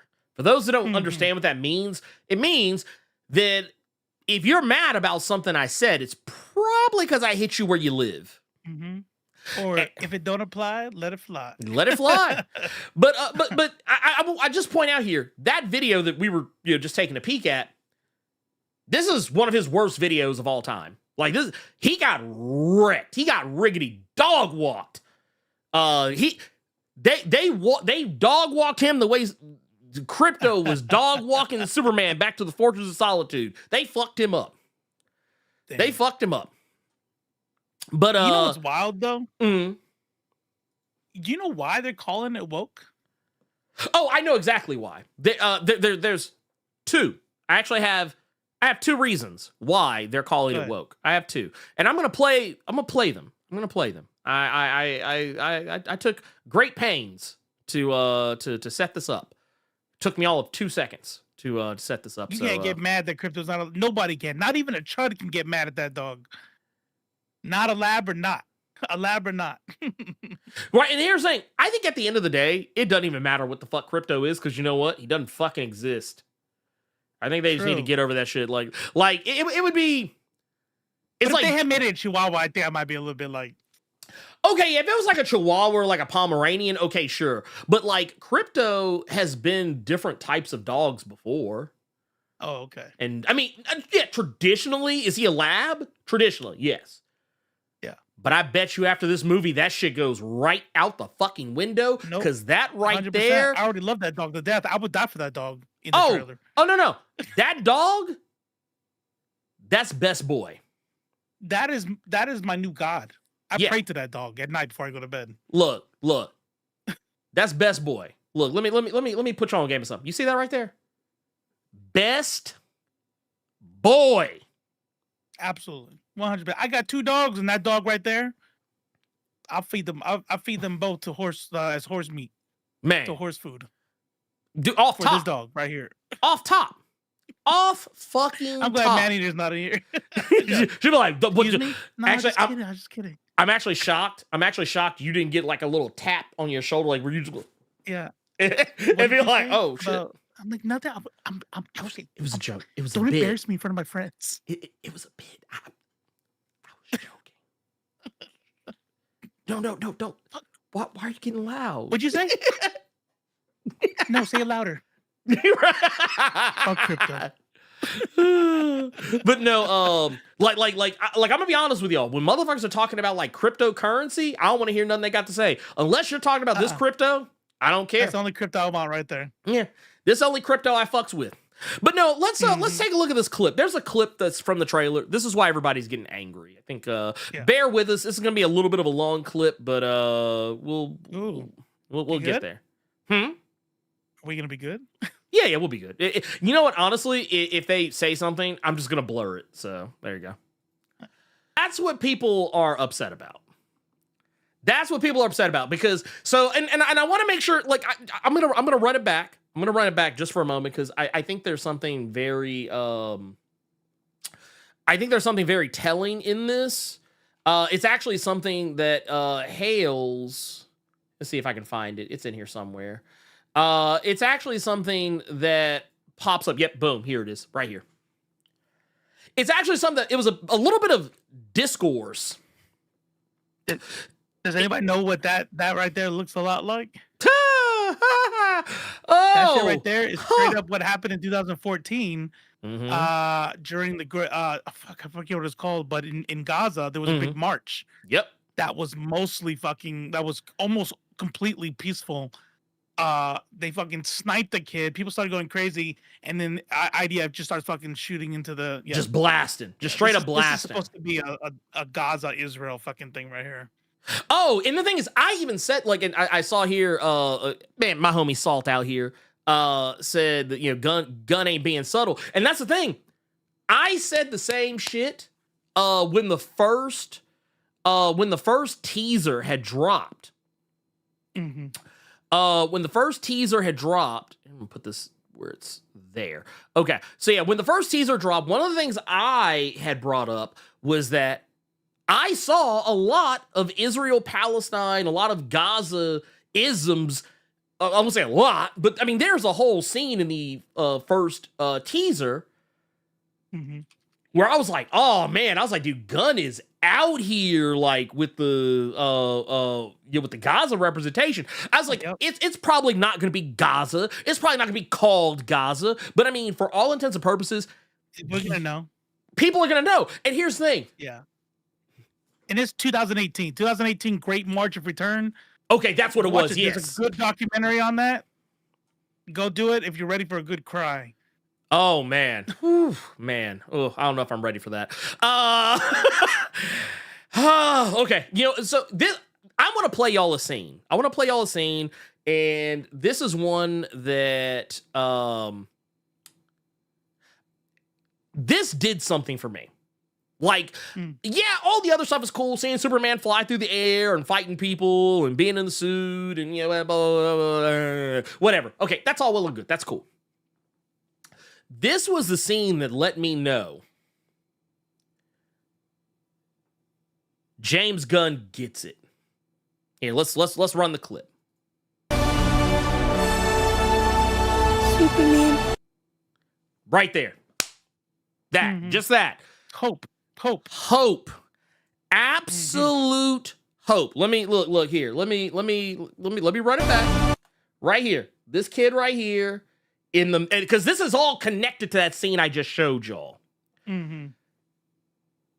Everything that's being talked about, Superman's, you know, stopping a war. This kid in the midst of tanks and bullets and fucking jackbooted soldiers, jackbooted thugs, sanctioned by a fictitious government. This kid holds up the sign. He like, well, let me run it back just a taste. I'm gonna run it back just a taste, just because, you know, I want you. This kid, look at it, he's holding the flag in the midst of all this shit, holding up this flag and begging for Superman to come save him, to come save his people. I'm sorry, y'all can say it's a reach all you want. You can cry about how, oh no, that's not what it really is. Fuck out of here. People think that this is not about hope and using Gaza as an allegory. I think that's the problem. There are people who do, but then there's also those very same people who come out and try to gaslight. Okay, case in point, it's like the same people who, you know, when we were talking about the Ironheart trailer before it actually had finally released, and, you know, there were all these people who would come out and be like, man, Disney's always done this. Disney's always waited until like until the month before something comes out to show a trailer.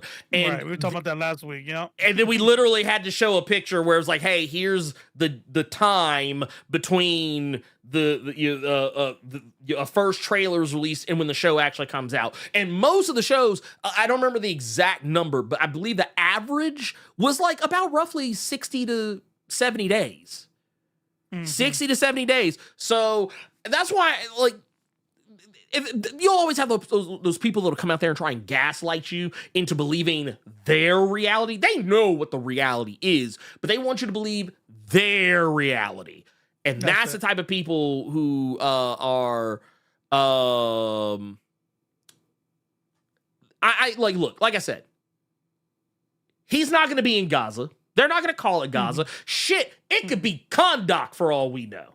It could be Black Adam's backyard. We'll know what it is, though. We'll know what it is. But we will know. We'll be able to look at it and be like, that's Palestine right there. You look. By the way, yeah, that's how you do. If you're trying to do the Superman is God, right? Superman is Jesus. Don't give me some stupid slow motion descent with the sun behind him and shit. Like, okay, yeah, no, that's one way.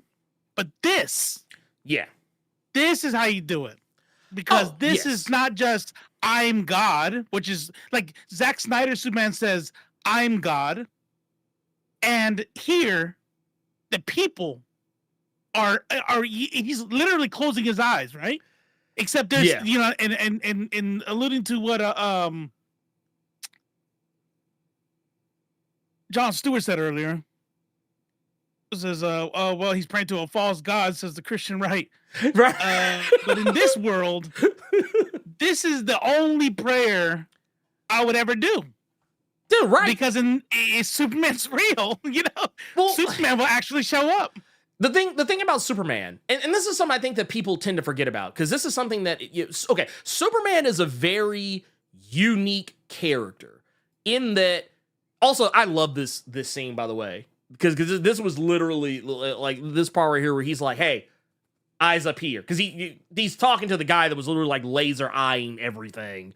And he tries to get that guy to like follow him elsewhere and not hurt people. This type of shit, dude, Henry Cavill could never. Not because he didn't want to, but because Zack Snyder wouldn't let him. You know, Cavill wasn't doing this in Man of Steel. He wasn't doing this. He wasn't trying to save people from getting stepped on by giant feet.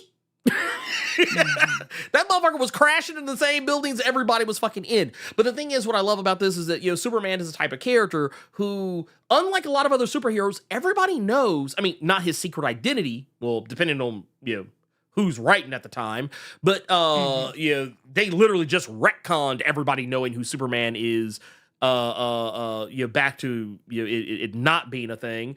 But, even before all that, everybody knows just about everything there is to know about Superman.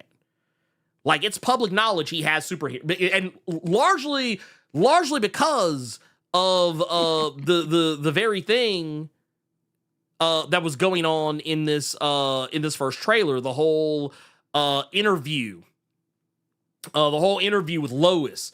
You know, where he's talking to her, like, that was one of those things, like, where it's like, oh yeah, I can do this, I can do that, I can do this, I can do that. So the fact that, like, this kid knew, like, oh yeah, Superman has super hearing, he could hear me from halfway across the world. Like, honestly, if I lived in the DC universe, fuck calling on God. I'm like, man, dude, Superman! Yeah. Oh God, please, Superman, please, man, Superman, Christ, please. Yeah. Yeah. Kal-El, please. So you know, since we all know that God is not Superman is not a god, but I feel like he is an allegory for a god in this world. You know, even in DC Comics, this, you know, when we look at like the way he's portrayed, they call him the gods among us. Right. And really, if he were real, he would be, right? But they've even done a thing where, you know, when you look at Death of Superman, they did he was crucified and then stayed dead and then rose later. Again. Yeah, like, it's very, very literal. They even opened up the place where he was like, you know, buried and he was gone. Yeah. I was like, dude, get the fuck out of here. Dude, stop it. Stop it. Look, look, you're talking to two whole ass heathens. Yeah. And I always find that shit funny. I always find it funny when the heathens are more able to pick up on the symbolism than the devout. I always find that shit funny. And it's because there's a reason we're not. Because we seen that shit. With a mullet in the comments. He sure did, didn't he? Right? That motherfucker literally, look.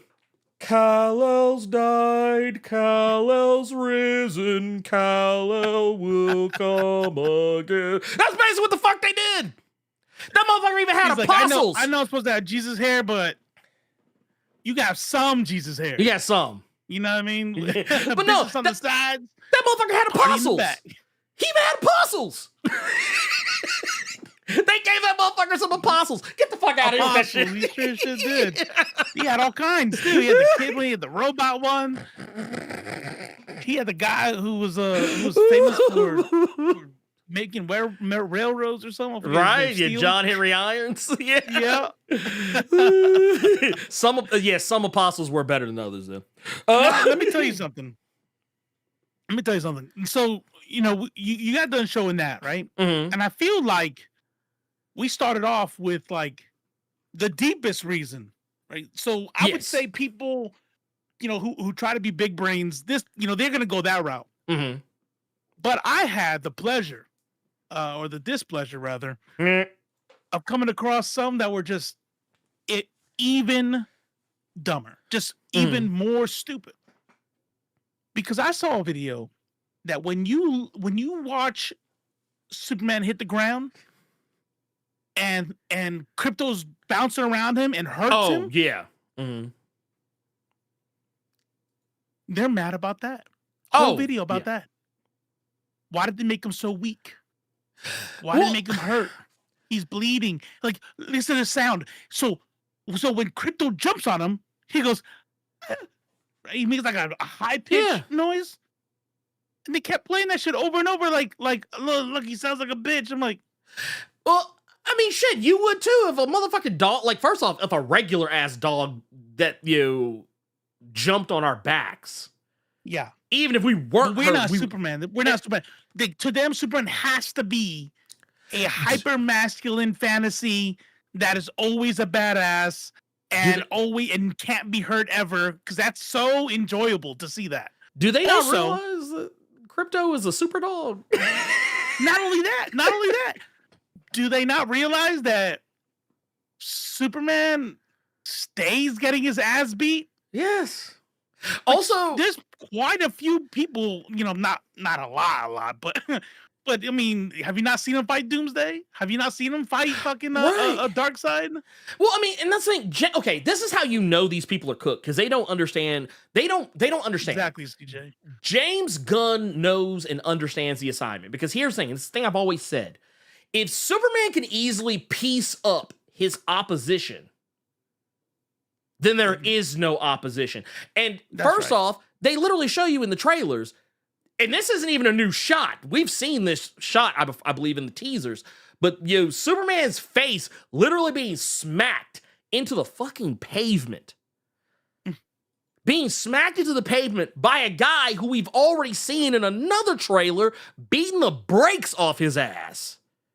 A guy who I'm fairly positive. I mean, I'm open to being wrong.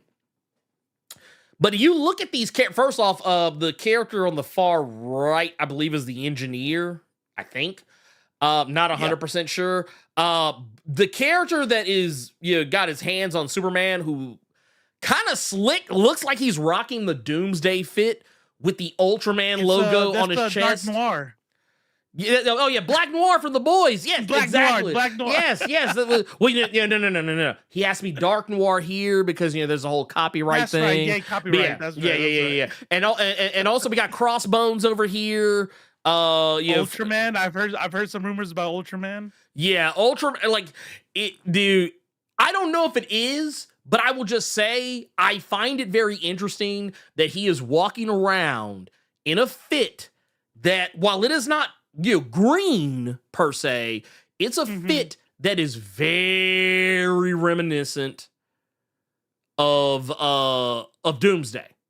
Like it's like when I see that fit, I'm like, oh, those goggles. yeah, no, 100%, 100% I see that shit and I think to myself immediately, oh, well, this is this is gonna be some, like, I know what James Gunn's trying to do. He knows what he's doing. This is very much a way to kind of, I don't want to use the term dog whistle here because it has such a negative connotation, but like this is basically it's basically a dog whistle for Superman fans, for us to be like, oh, okay, yeah, I see, that's the ticket, I see what he's doing. But yeah, we've seen this guy piece Superman up earlier in the trailer, so obviously there are people in this movie who are, hell, but before we even get to that part, Metamorpho, seemingly unwillingly cleans Superman's clock. As you can see here, where here, and I'll zoom this in so y'all can kind of get a better idea of what I'm calling out here. But like right here, you can see that Metamorpho is synthesizing something, and it's kryptonite. Yep. He's synthesizing kryptonite. So he is also shitting on Superman. This is what happens when your weakness is green rocks, okay? That's right. I'm just saying. It's like, people aren't, people just aren't paying the right amounts of attention to certain details. But yeah, I mean, we even see here, let me pull some, because I actually thought, everyone that's mad, all the folks that are mad about the what was it, the whole crypto thing. Which one is it? I think is it this one? Excusez-moi. I think it might be this one. Let me switch to the side here for a second so I can get my bearings. You have a dog. But oh wait, no, wrong clip. Here we go. But you know what? A dog. Best boy. Best fucking boy right there. But yeah, my dog does that. Oh, it's a wrap. When dogs put their chin on and then look at you, I'm like, It's like, damn. you're my child now. It's like, that's it. It's like, I gave birth to you. I don't make the rules. This is just how it goes. But like, look at this shit, right? I'm like, not the ass. I mean, you can look the ass if you want. Look, Good dog. Look at that. He bit that motherfucker's face off. Like he was like, no. He's like, I got to bite this motherfucker. I got to bite her in the face. It is what it is. I don't care. So if Crypto can bite a woman's face off, a woman who presumably seems to be made of metal, yeah, I'm here for it. I'm here for that. I'm totally here for that. And yes, I did see Miss Tessmacher behind him. I'm gonna tell you who else I loved. And this was a thing of beauty. This was a thing of beauty right here. Look at my boy. Oh yeah. Look at my boy. Look at him. Oh my God. Look at him. Looking political. Looking so political. A little political. Yeah. A little black power. Yeah, it's a little blue black power. Yeah, it's a little 60s, a little 70s. You don't got that button? I know you got that button. No, I'd have to find it because, like I said, all this stuff. Reset. Yeah, like it's weird because, like, for whatever reason, it's not lining up the way it's supposed to. But it's a little 70s, a little 60s. It's a little black power. Yeah, a little bit, just a little, yeah. Bend off the black with the 4 months in the silver, Blerd Club Silver. That movie could have used the Viltrumite Superman. Probably talking about the Zack Snyder. Oh, more of a yeah. Viltrumite. Well, I mean, it felt like it felt like Zack Snyder didn't read any Superman comics. It sounded like he just played the game Injustice. And that was his idea of Superman. Like that was Superman for him, is Injustice Superman, which I think is not wise. But yeah, I mean, look at this guy. Also, can I just say, yeah, I know a lot of people didn't like the bowl cut, but man, look. You can't buy this kind of Riz, okay? You can't buy it. They're so mad at the bowl cut. Oh, that's what I was gonna say. Hair. They are really upset about hair. Clark Kent in his disguise with the messy hair.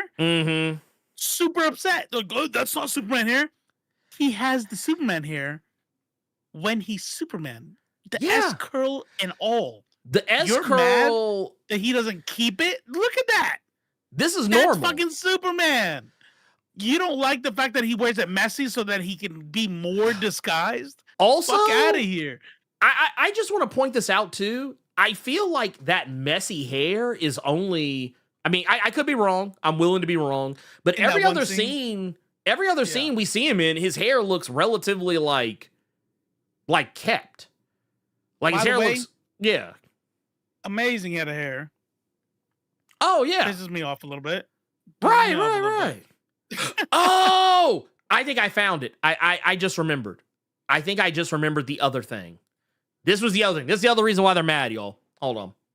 We're gonna I'm gonna cue this up. But yeah, basically, so Superman, we've already established Superman is about hope, right? So here's another thing. Let's see, clip 2. Right, who's that brown? Wait, hold on, let me go back. Wait. Who's this brown man helping Superman? Why couldn't have been somebody white? We all know only white people have the bone structure to be able to support Superman's Kryptonian frame. Please tell me you didn't actually see that as a complaint. I didn't see it. No, Tamala, I didn't see it personally as a complaint, but I saw a lot of people complaining. You know the shit they complain about. Many niggas. You know what they complain about. You know what this is. Of course. But no, people were upset because, and it's the same thing we're going to see with Ironheart, is that this movie does actually have not as much visibility, I think, as maybe some people might want. But this movie has a lot of people who aren't white in it. And it centers people that, like case in point, Hot Girl. She ain't white. That's Dina off Last of Us. That's Dina. She getting ready to have somebody else's Is baby. she really? Yeah, that's her. That's her right there. Same woman. Pretty young lady. Man, I'm telling you. I'm just saying. She is I'm just saying. very attractive. That's how I gotta say now that I'm 45 this year. So I'm like, even if they're adults, they're like, Nope. that is a very good looking young lady. I'm kind of in that same position myself, honestly, and I am but a hair younger, but I have caught myself where I'm like, yep, very attractive young woman. But no, like and also this like shit like this right here, like seeing like the sun beaming behind them, you know, wings, Hot Girl with the wings spread, Mr. Terrific sitting in his little chair. I actually do wish they would have gone ahead and gone all in and did the version where he like sits on like a chair made out of the T spheres. I wish they would have done that. I'm not gonna lie, but I like this one too because this is also comic accurate.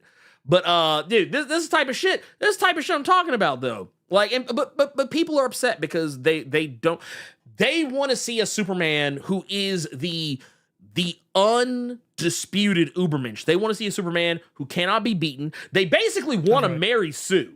Like, you've as many times we have heard conservatives like scream and yell about Mary Sue's. Oh, it's Mary Sue. Oh, it's Mary Sue. Oh, this is a character, they didn't earn it. Oh, they didn't do this. Oh, they didn't do that. But here's the thing. At the end of the day, that is precisely what they fucking want. They want Mary Sue's. Like, because they're perfectly fine with Mary Sue's so long as they're straight white men. Mm-hmm. A straight white man as a Mary Sue is fine. I was just about to say, why didn't they like Black Adam? And then I'm like, oh, yeah, that's right. Because in the words Black Adam is exactly what they want. Yes. You know what I mean? Like, they need a Superman who don't give a fuck and is willing to kill people. Mm-hmm. Okay, well, you got one. Yeah, not a brown guy. Well, it's hilarious because,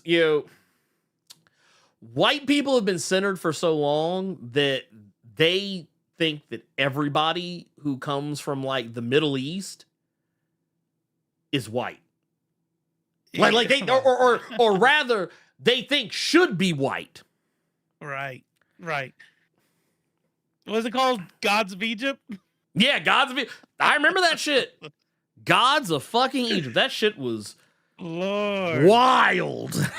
Hey, we're gonna catch up on these super chats before they get too far back on. Yeah. We'll take a look. Let me pull them all up. But I just want to say to y'all, man, don't let these folks fool you. They're not serious.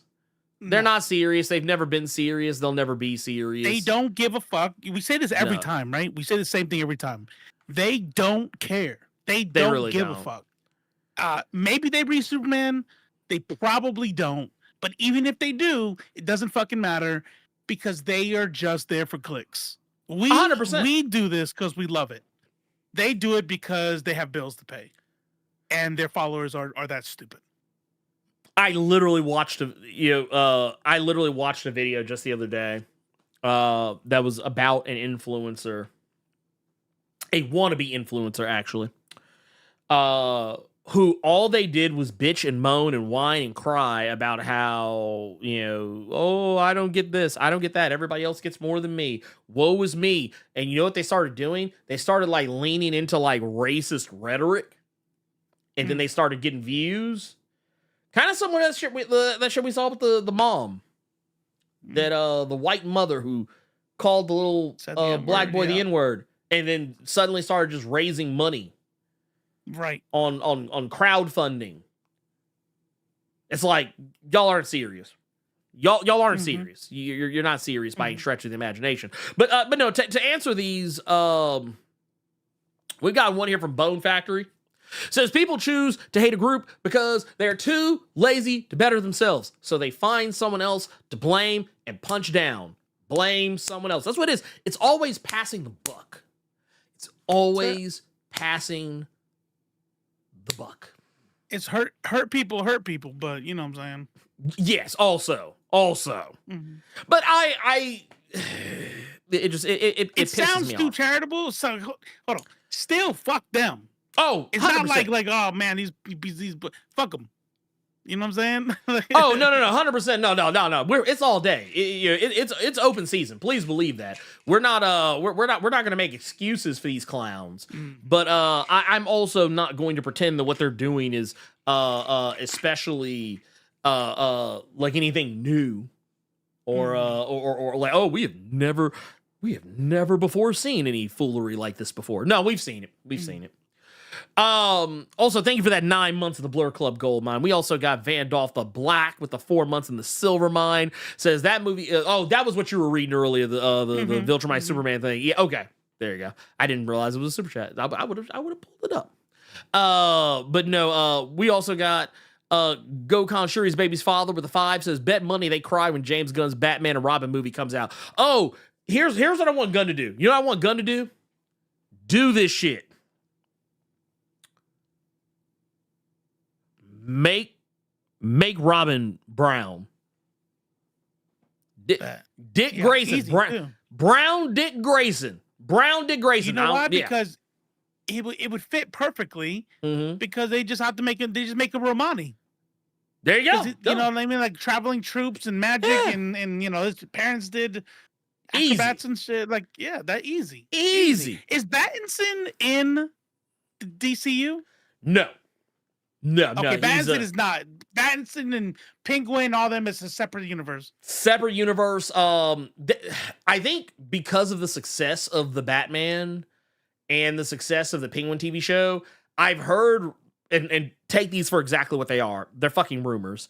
There have been rumors that David Zaslav has been trying to pressure James Gunn into just tying it in. But the thing is, I hope that James Gunn doesn't buckle to it because I'm gonna be honest with you. I like the Batman. I think it's fine. I like the Penguin, but here's my thing. I don't think that the Batman. Hold on. We love the Penguin. Oh yeah, we love the Penguin. Love it. Absolutely love it. But I don't want to see dark and gritty. I don't want to see dark and gritty realism in these movies. The thing that I love about James Gunn's DCU at this point, we haven't seen it yet, but I mean, I'm just saying, just what we've seen. I get to see shit like this. Yeah, I get to see shit like this. You know what I'm saying? I get to see shit like this. I have a sneaky suspicion. Oh, I also get to see shit like this. I have a very sneaky suspicion that the Batman just doesn't work in that type of a universe. The Batman is basically it's basically like The Dark Knight. It's supposed to be a superhero movie that takes place in a world based on realism. There's not really anything fantastical going on in it. It's just people doing people shit. And I don't know. And you know what? There was a rumor that Matt Reeves had left the project of the Batman, but once again, it's a rumor, so we don't know if it's true. But I don't know, maybe they will find some kind of bullshit ass way to fold it all in. But I would prefer that the DCU skew more towards being a movie based on comics as opposed to a movie that is trying to make comics look like real life. Makes real, yeah. Yeah, fuck that shit. I don't need it to be real. Still keep the feel for the comics. Right, like, but like, when this looks real. This looks like it could be in New York, but still with bright colors and monsters and powers and you know. No, but that's what I mean.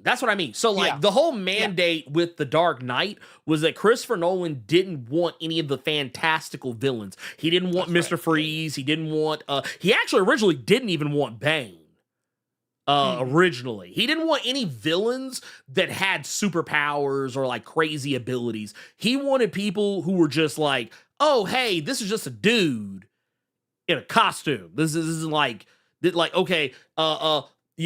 no Poison Ivy, no Clayface, no Mr. Freeze. Right. Like I guarantee you, if they would have put Mr. Freeze in the Dark Knight trilogy, he would not be a guy who is covered in ice and has a gun with cryo rays. He would have been a dude. They would have made him a serial killer or something, or like a mobster who just had like a nitrous oxide tank that kills people by spraying it down. Right. Yeah, that's what they would have done. Basically, some of y'all might remember this. There was an old Flash TV series.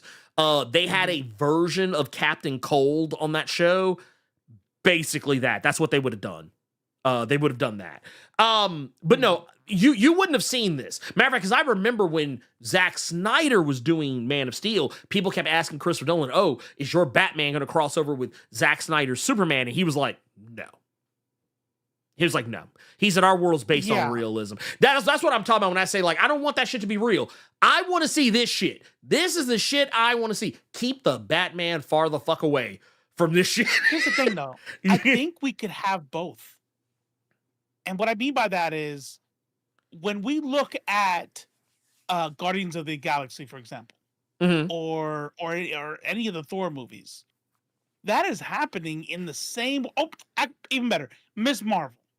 Miss Marvel is happening in the same universe as Daredevil, and Daredevil gives us dark New York, Kingpin is mayor.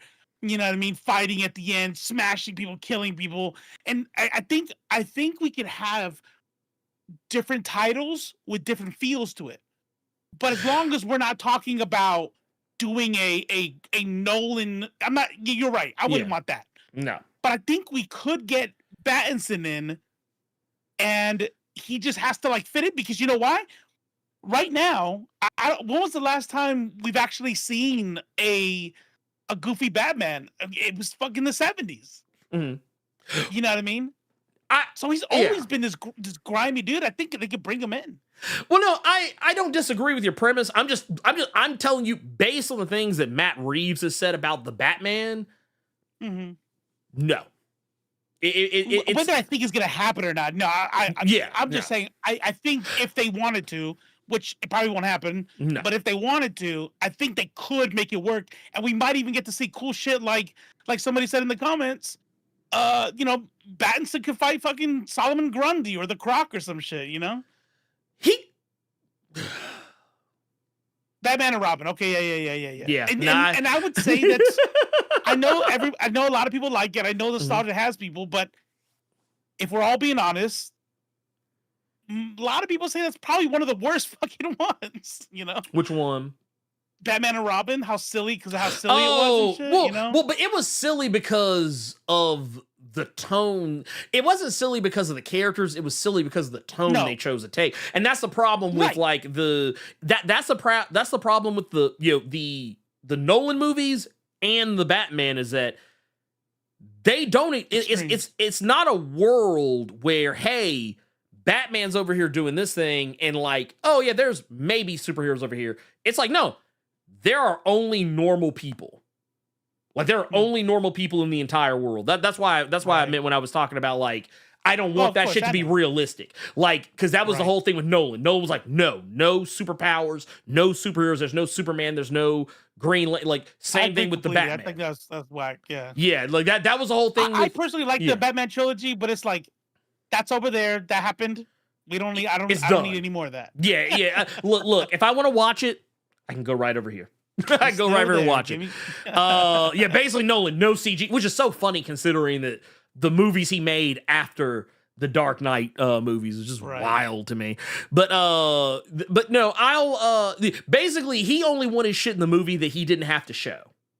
That's basically what he wanted. He wanted just skills. Just skills. That's the only thing you get. Hell, even his Bane didn't get jacked. His Bane was always buff. That was kind of the way that was the compromise to have Bane involved. But no, I'll definitely say this for Batman. And whether or not we get anything with that later down the road. I don't see them doing two movies. No, I don't see that. No. They'll either have to wrap up Pattinson or bring him in or we don't get a Batman in the DCU. Well, There's no way we're gonna get 2 motion pictures.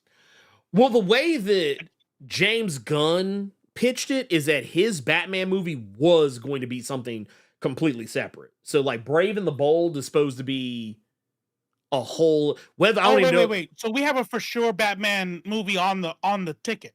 Yes, that was one of the things that James Gunn had announced. Well then, disregard what I said. Yeah. but also now they're doing it. But also, I'm going to go on a limb and say you might also still be right because, like I said, there's rumors that the Batman has lost its director, and it could be because I did like it. Yeah.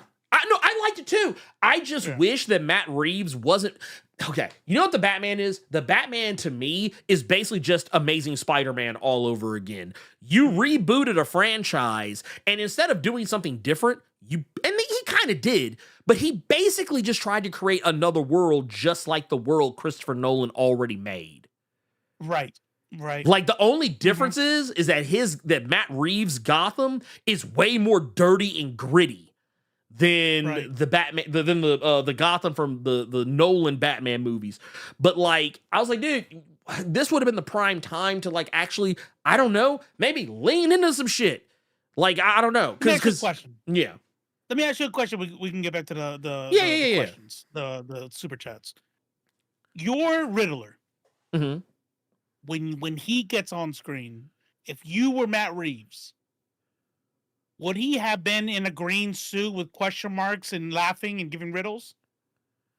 If it was up to me or up to you, if it was up to me, yes. That's how he would be. Like not like he wouldn't be like I wouldn't have done the green bodysuit the way they did with Batman Forever.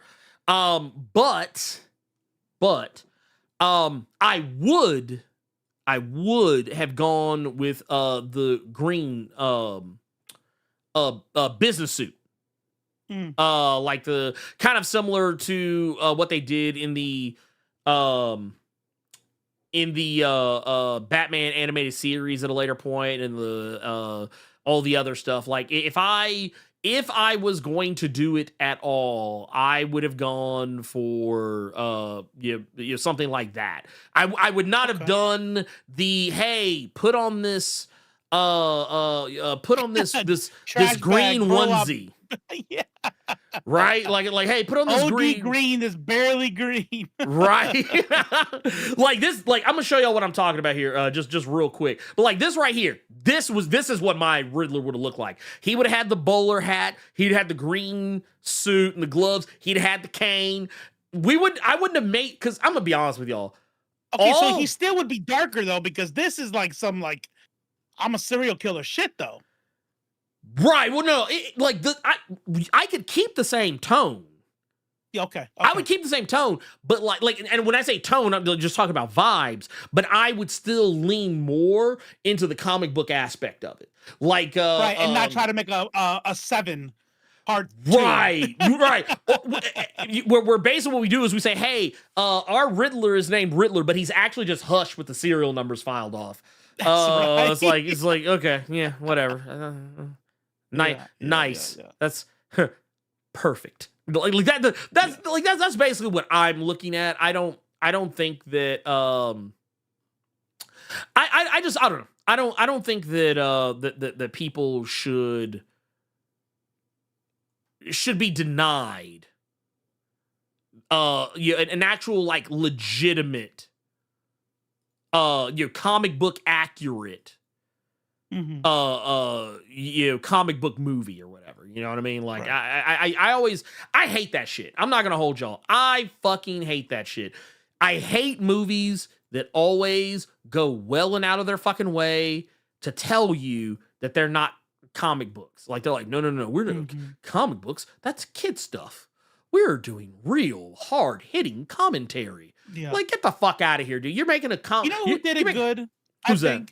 Because there is a balance, and I know this is not what you're talking about. There is a balance where I do think some stuff is too kiddie.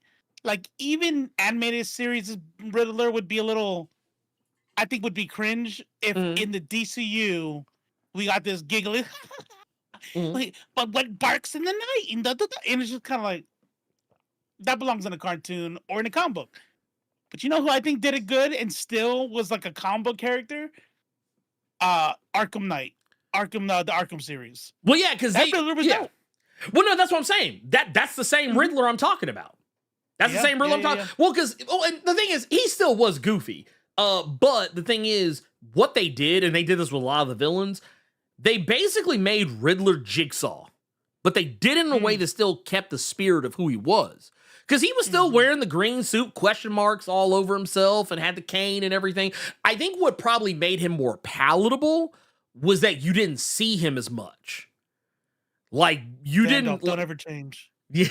Like... We appreciate you. Don't you worry about that. Because he was in all three... He was in... Well, technically it was more than 3 games. But as far as the main trilogy goes, he was in all 3. It was just in the first one, you didn't see him. Like, you only heard his voice.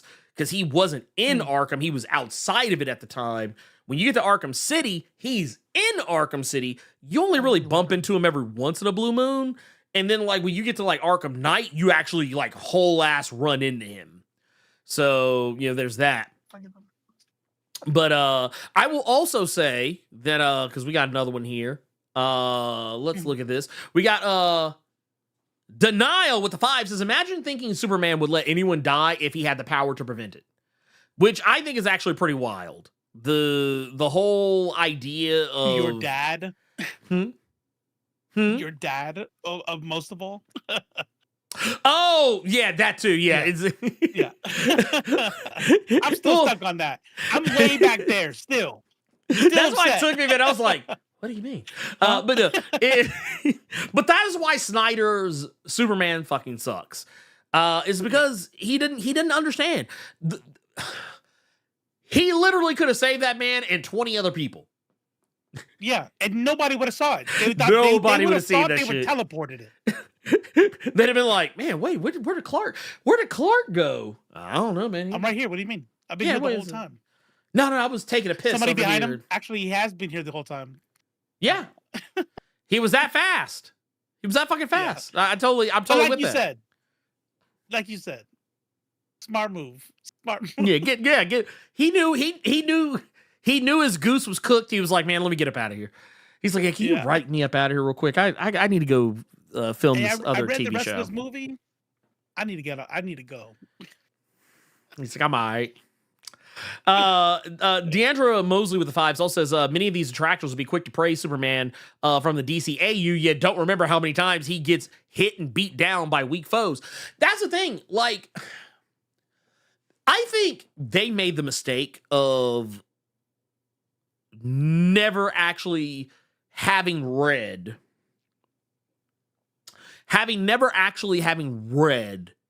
a comic book. These people don't read comic books. I think it's safe to say they don't read comic books. As a matter of fact,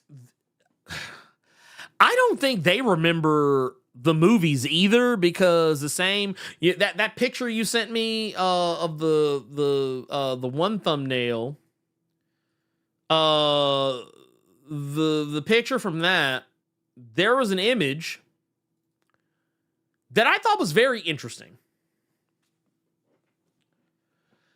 Christopher Reeve got his ass beat too. Yeah. I squarely remember that man getting dog walked. By those 3, right? He got dog walked by General Zod and Non and was it Ursa?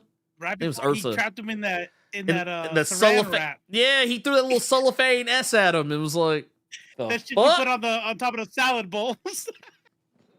Oh yeah, let me cover this up so it doesn't go bad. Don't go bad as fast. but no, and also Nuclear Man. Nuclear Man was another one. Nuclear Man beat the brakes off Superman.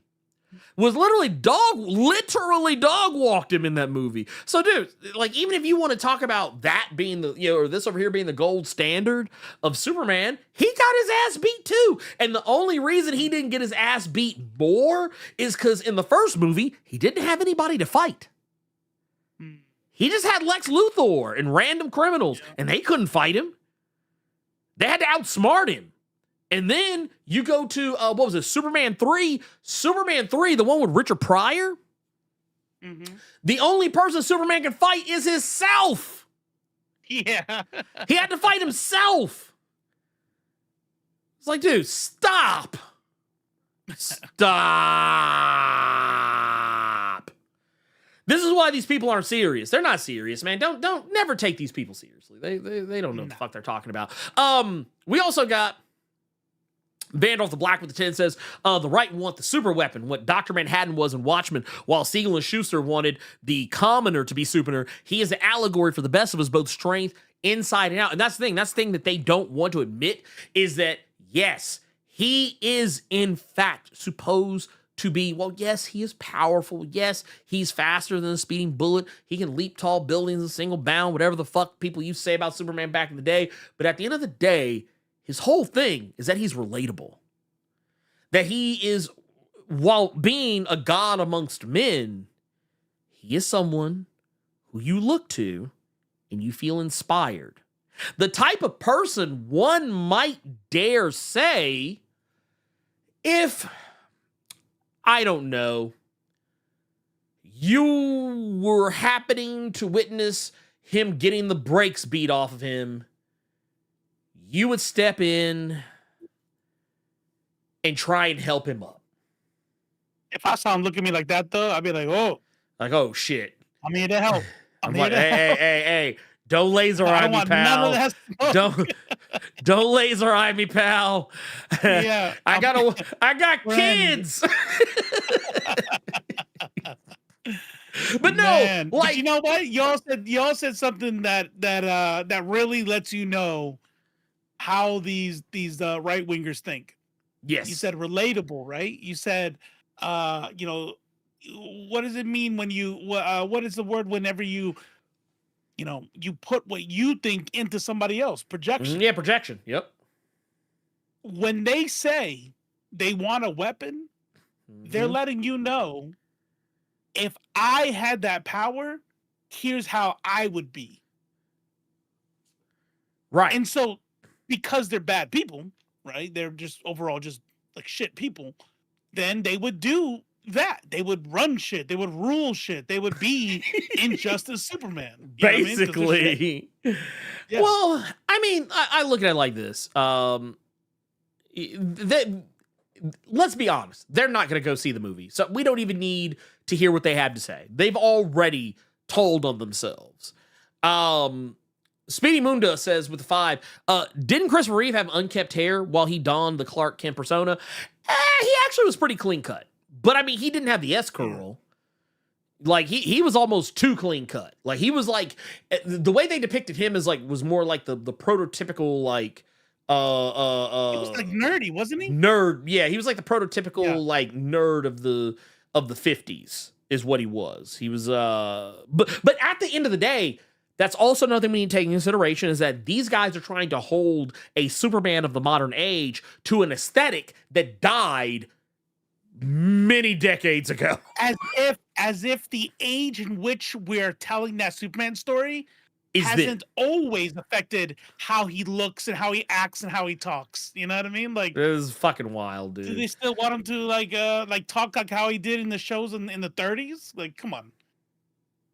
I'm just saying. Deandra Mosley with a 5 says, where are the people who get mad about Jimmy Olsen and Hawkgirl not being redheads? Are they only there when the character is black? Okay, so here's the thing. This is where things are going to get real nasty for them.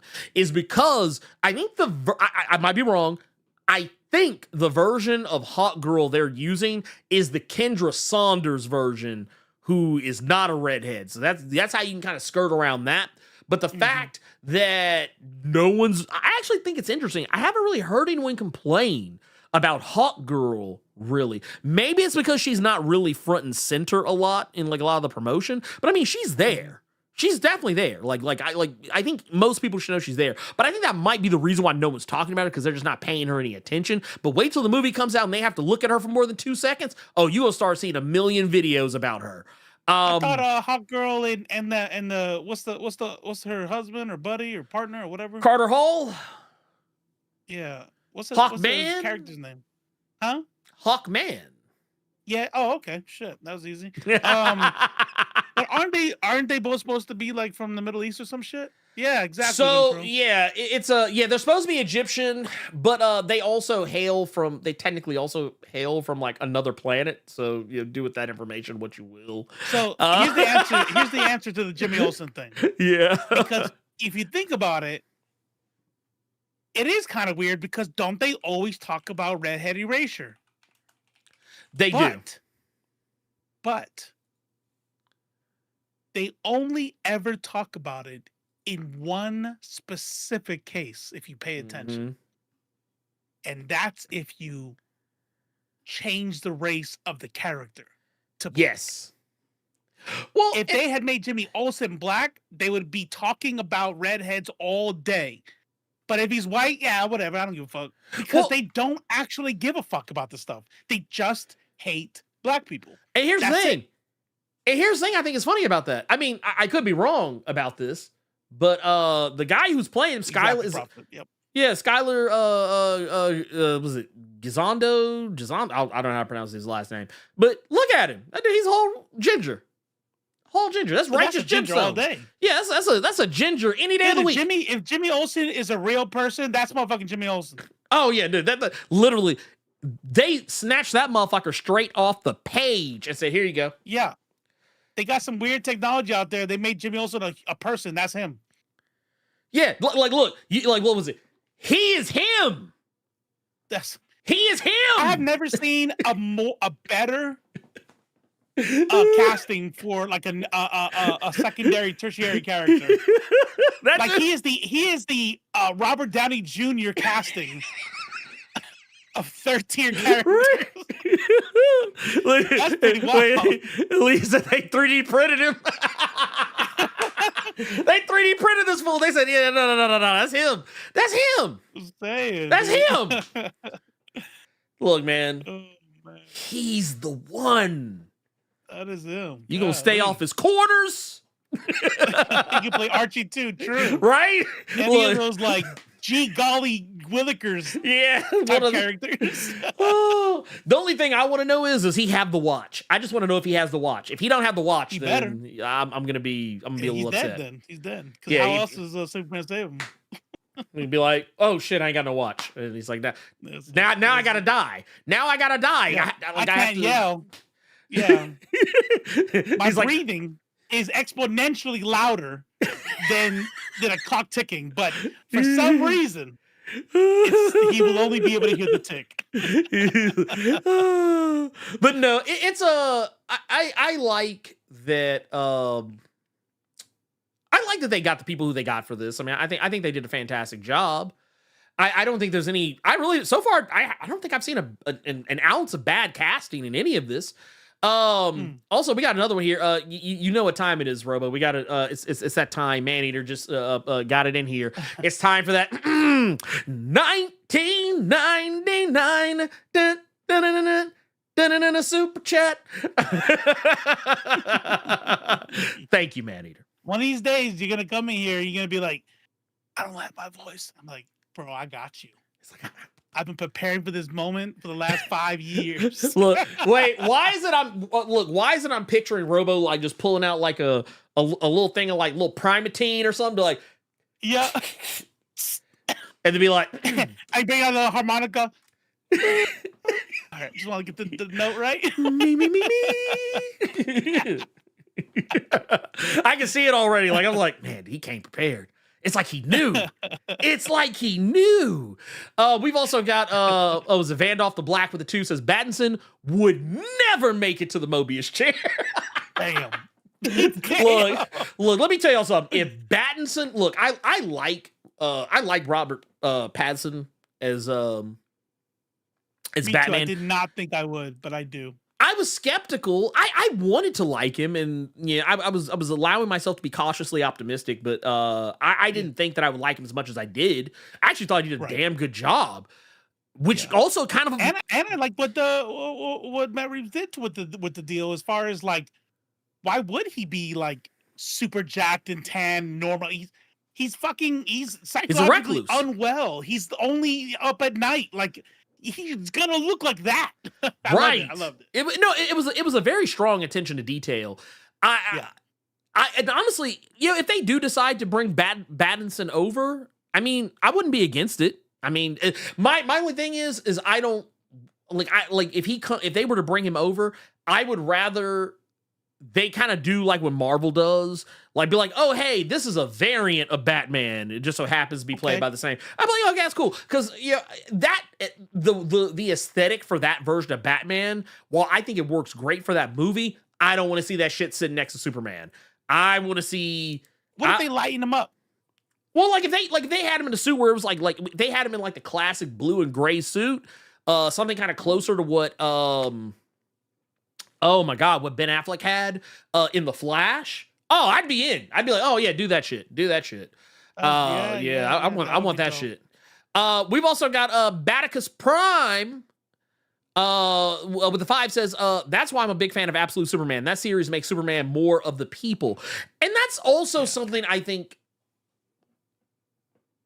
while the Absolute universe is supposed to be like the darkest, this dark iteration of the Earth Prime universe. There's this dark world where heroes didn't exist until yesterday. They didn't have 40, 50, 60, 70, 80 some odd years to get good. What I like about that is that Superman is still Superman. He still protects people. He still cares about people. He's recognizable, but also at the same time still being able to be something else. And I think that's very important. And then now when it comes to this other one, DeAndre Mosley with the 5 also says most complaints people have for Hawk Girl is her suit. Honestly, I'm okay with that because Hawk Girl's suit is all over the place, even in the comics. But I think I know why some people are complaining about the suit. They want to see the titties. That's what that is. They want to see. But the thing is, I don't think they were going to see it anyway. I don't think they were going to get what they wanted, regardless. It's not Marvel Rivals. Like they're still gonna do their, Well, I mean, I remember the last time I saw Hot Girl.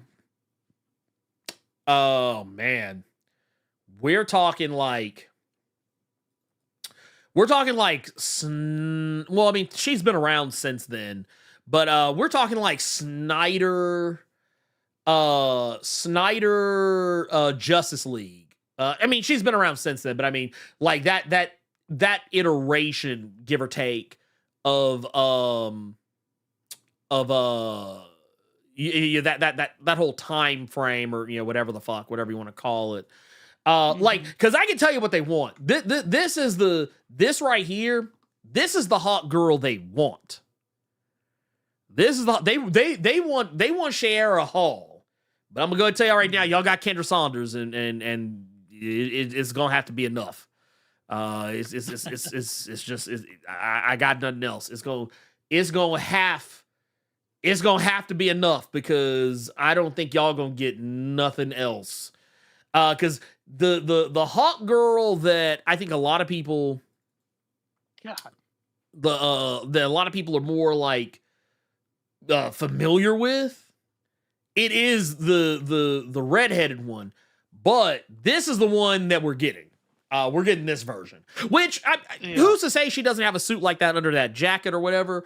But I'm fine with it. I'm fine with it. She's gonna have different suits. Yeah, have different suits. Have like no imagination. Accessorize. They just want to get mad about dumb shit. Yeah, just let her be great. These folks need to let her be great. Though, if she comes to Marvel Rivals, what I just sent you in the DMs is what they're gonna have. Oh her like. Lord. Oh yeah, no, that's goddamn.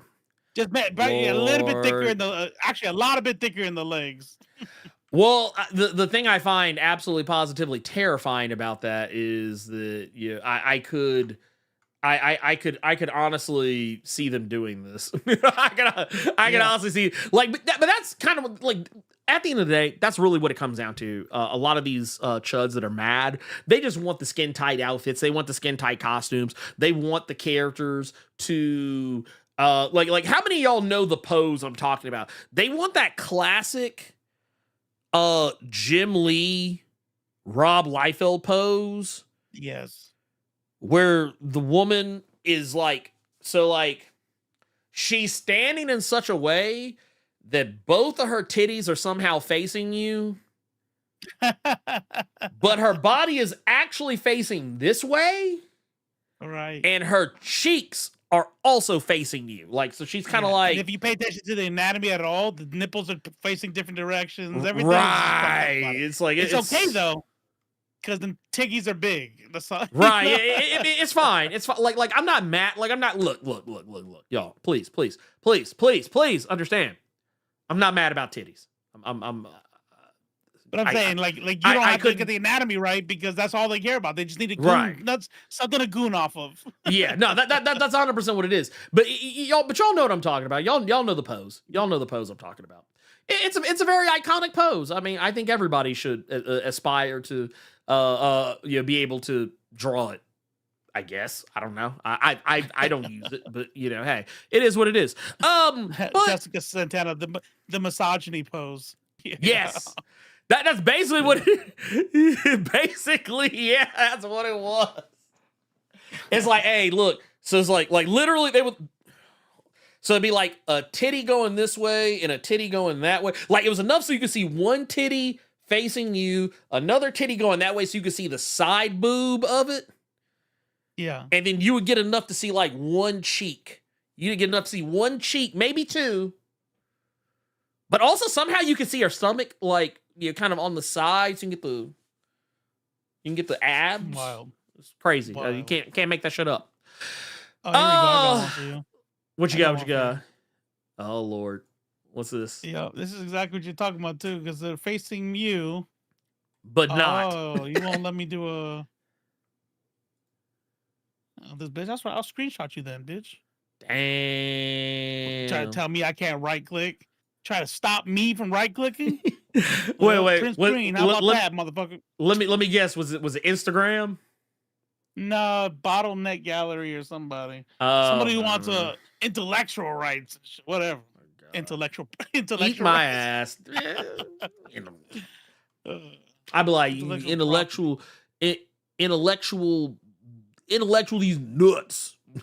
Yeah, but look at Rogue in that picture there, like her body, but then her stomach faces you, but then her titties completely face you. It's like, yeah. Oh no.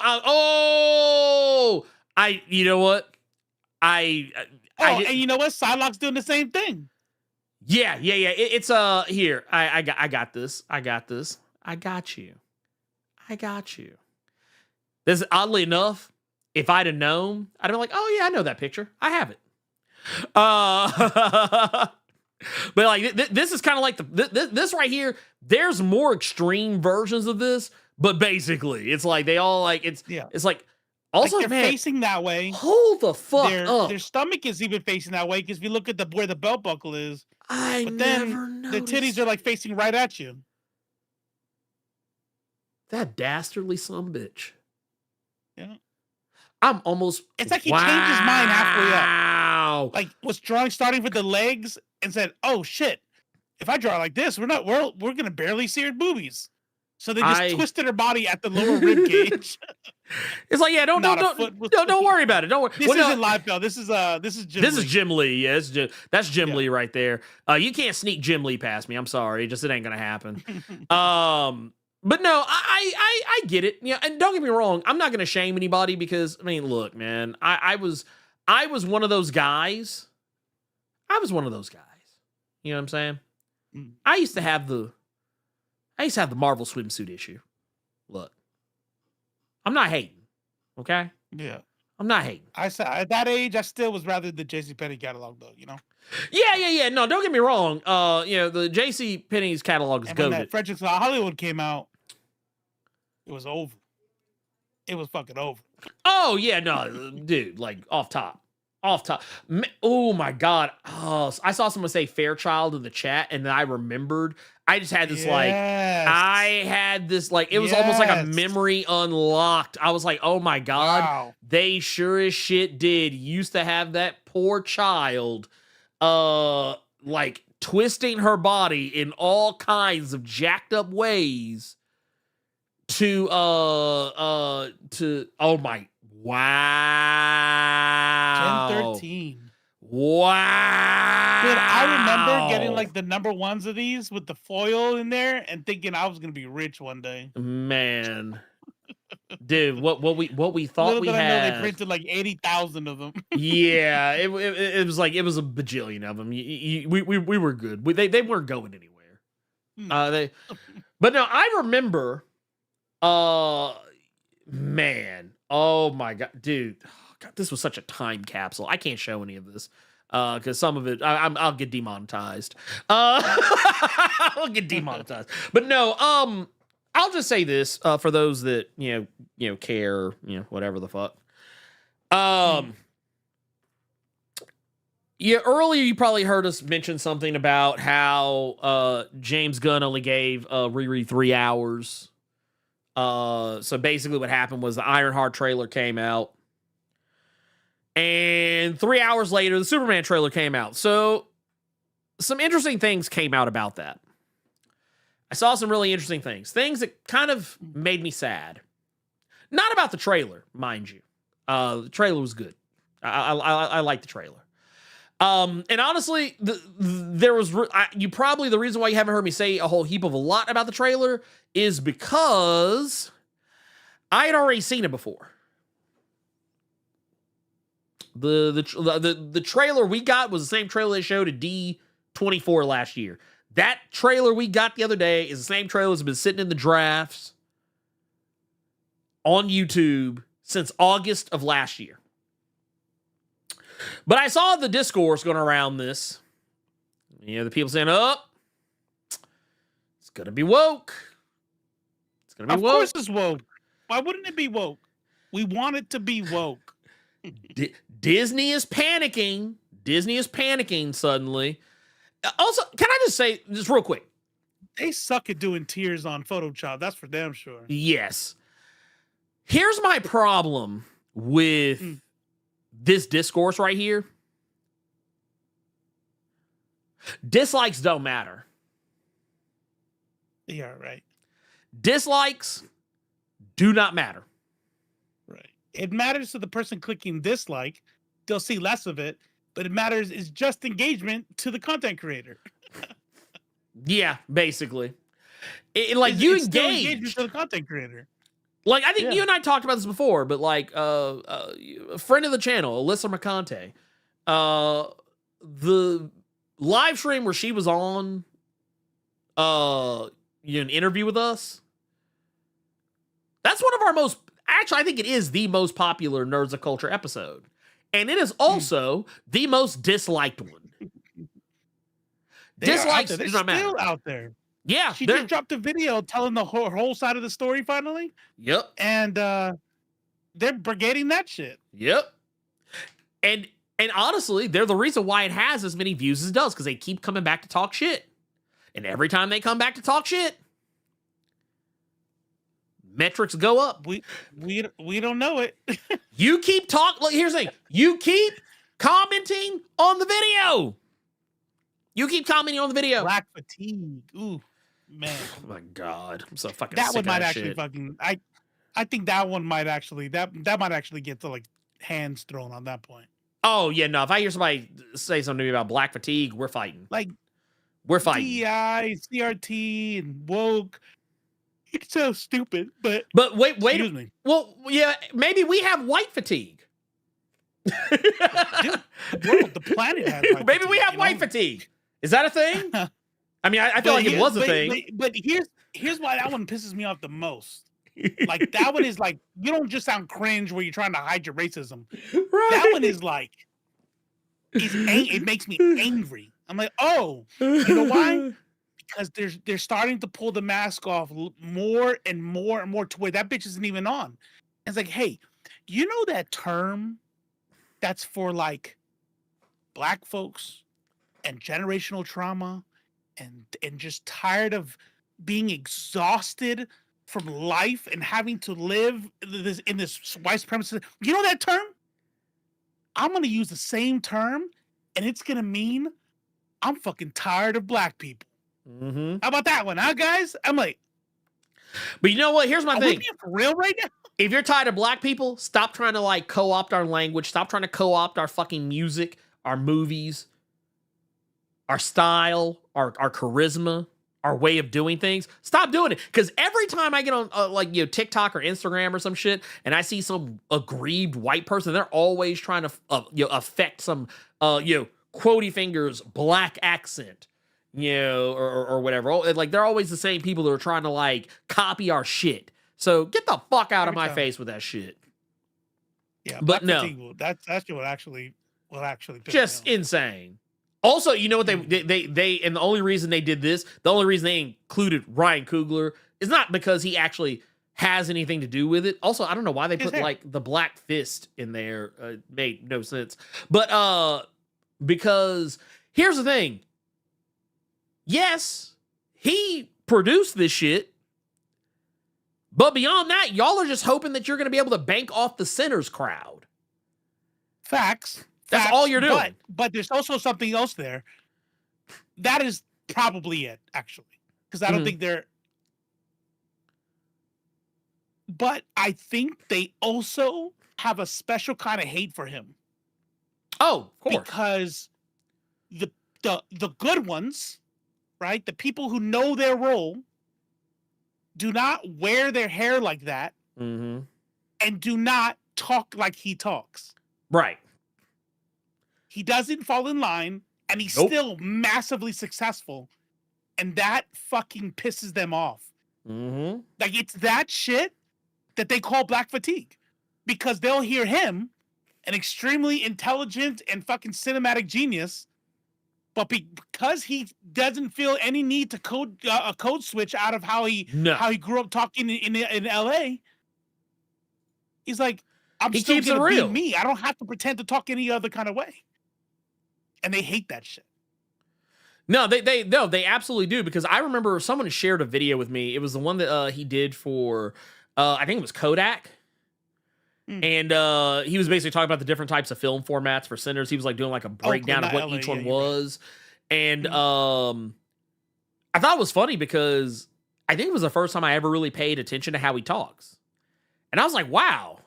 I was like, he didn't code switch. He didn't try and change up who he was. He was being 100% his authentic self. And I loved him. Like when I saw that, I loved him even fucking more for it. Yeah. Like he doesn't pretend. He doesn't put on a show. He doesn't do the song and dance. He's him.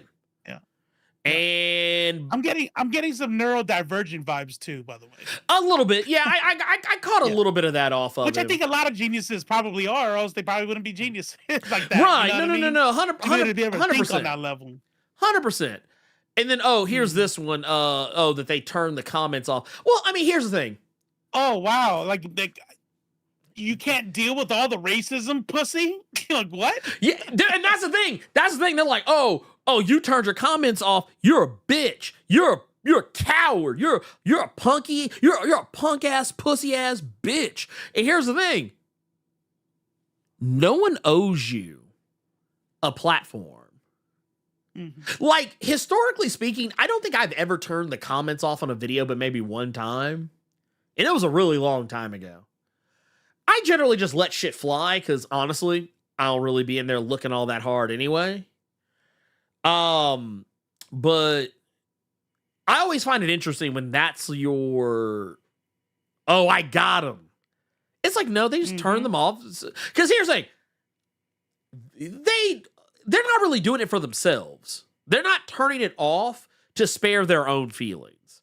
They're turning it off in case, I don't know, some kid fucking gets on the on the video and scrolls down and sees you calling people the N-word or the F slur or the T slur or any other random slur you can think of. Or dropping misinformation that, like the creator's not gonna sit there and have to fucking make sure it doesn't get spread. You know, like 100%. I'm not gonna let you guys fucking talk in here. How about that? Like honestly, like if I ran a channel that was more like kid focused, or like something where I would expect more children to like watch my stuff, I would do it too. If I started seeing people like saying like bigoted, hateful shit, I'd be like, yeah, turn that shit off. Because most of the time, if kids have a kids account, they can't comment anyway. So it's whatever. This is what this is the type of stuff people have been going off about in regards to Ironheart. And I've already said my piece about how I feel about what Marvel did, how they released that trailer. But I'm gonna tell you why people are so angry. Once again, I have receipts. I'm gonna tell you here's Exhibit A. Here's Exhibit A right here. This is the first one. Executive producer Ryan Coogler. Oh, a successful Negro.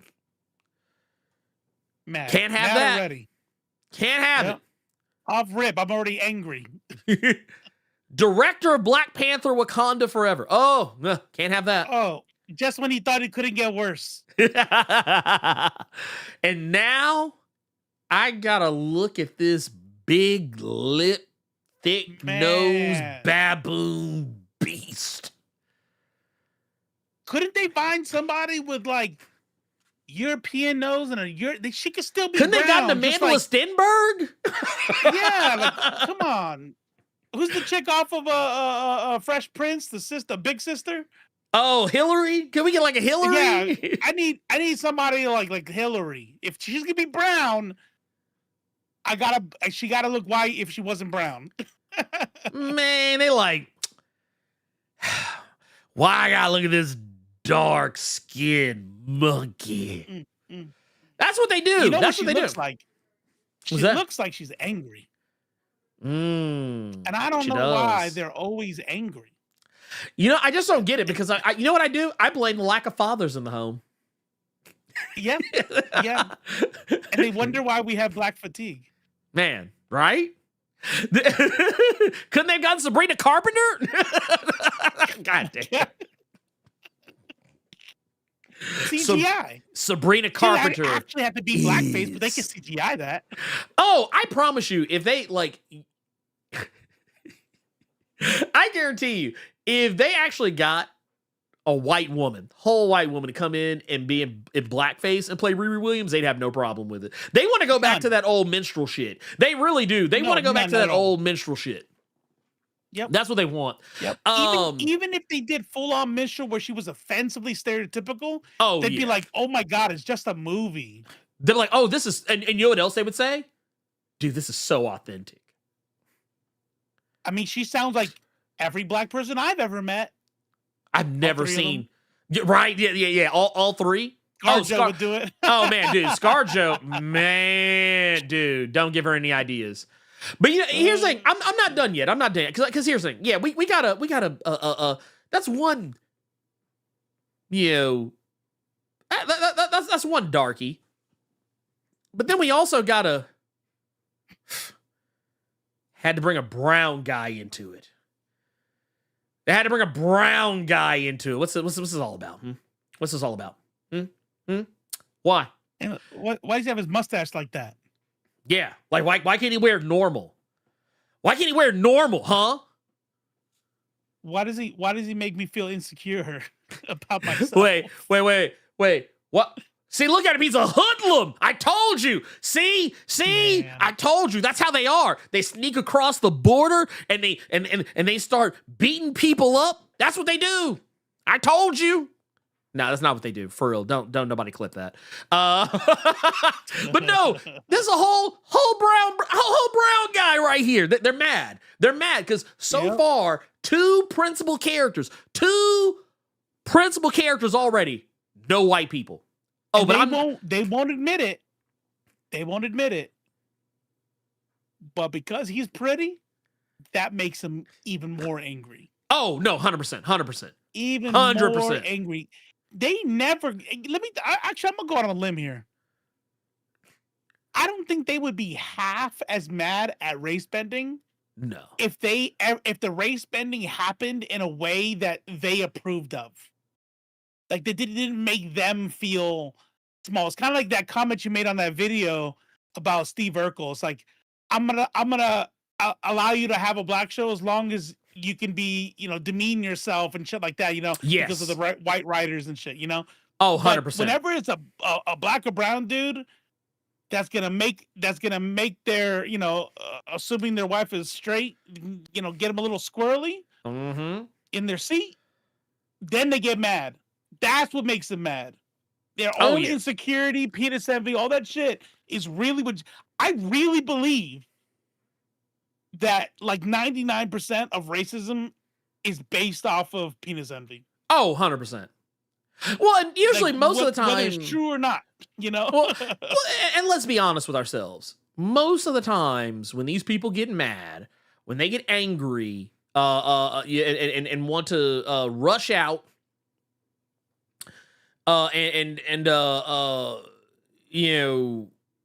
get on Twitter, or Threads or Blue. They don't really go to Blue Sky like that, but get on whatever the social media apps are, whatever, and get on there and talk some shit. They all look like spoiled milk.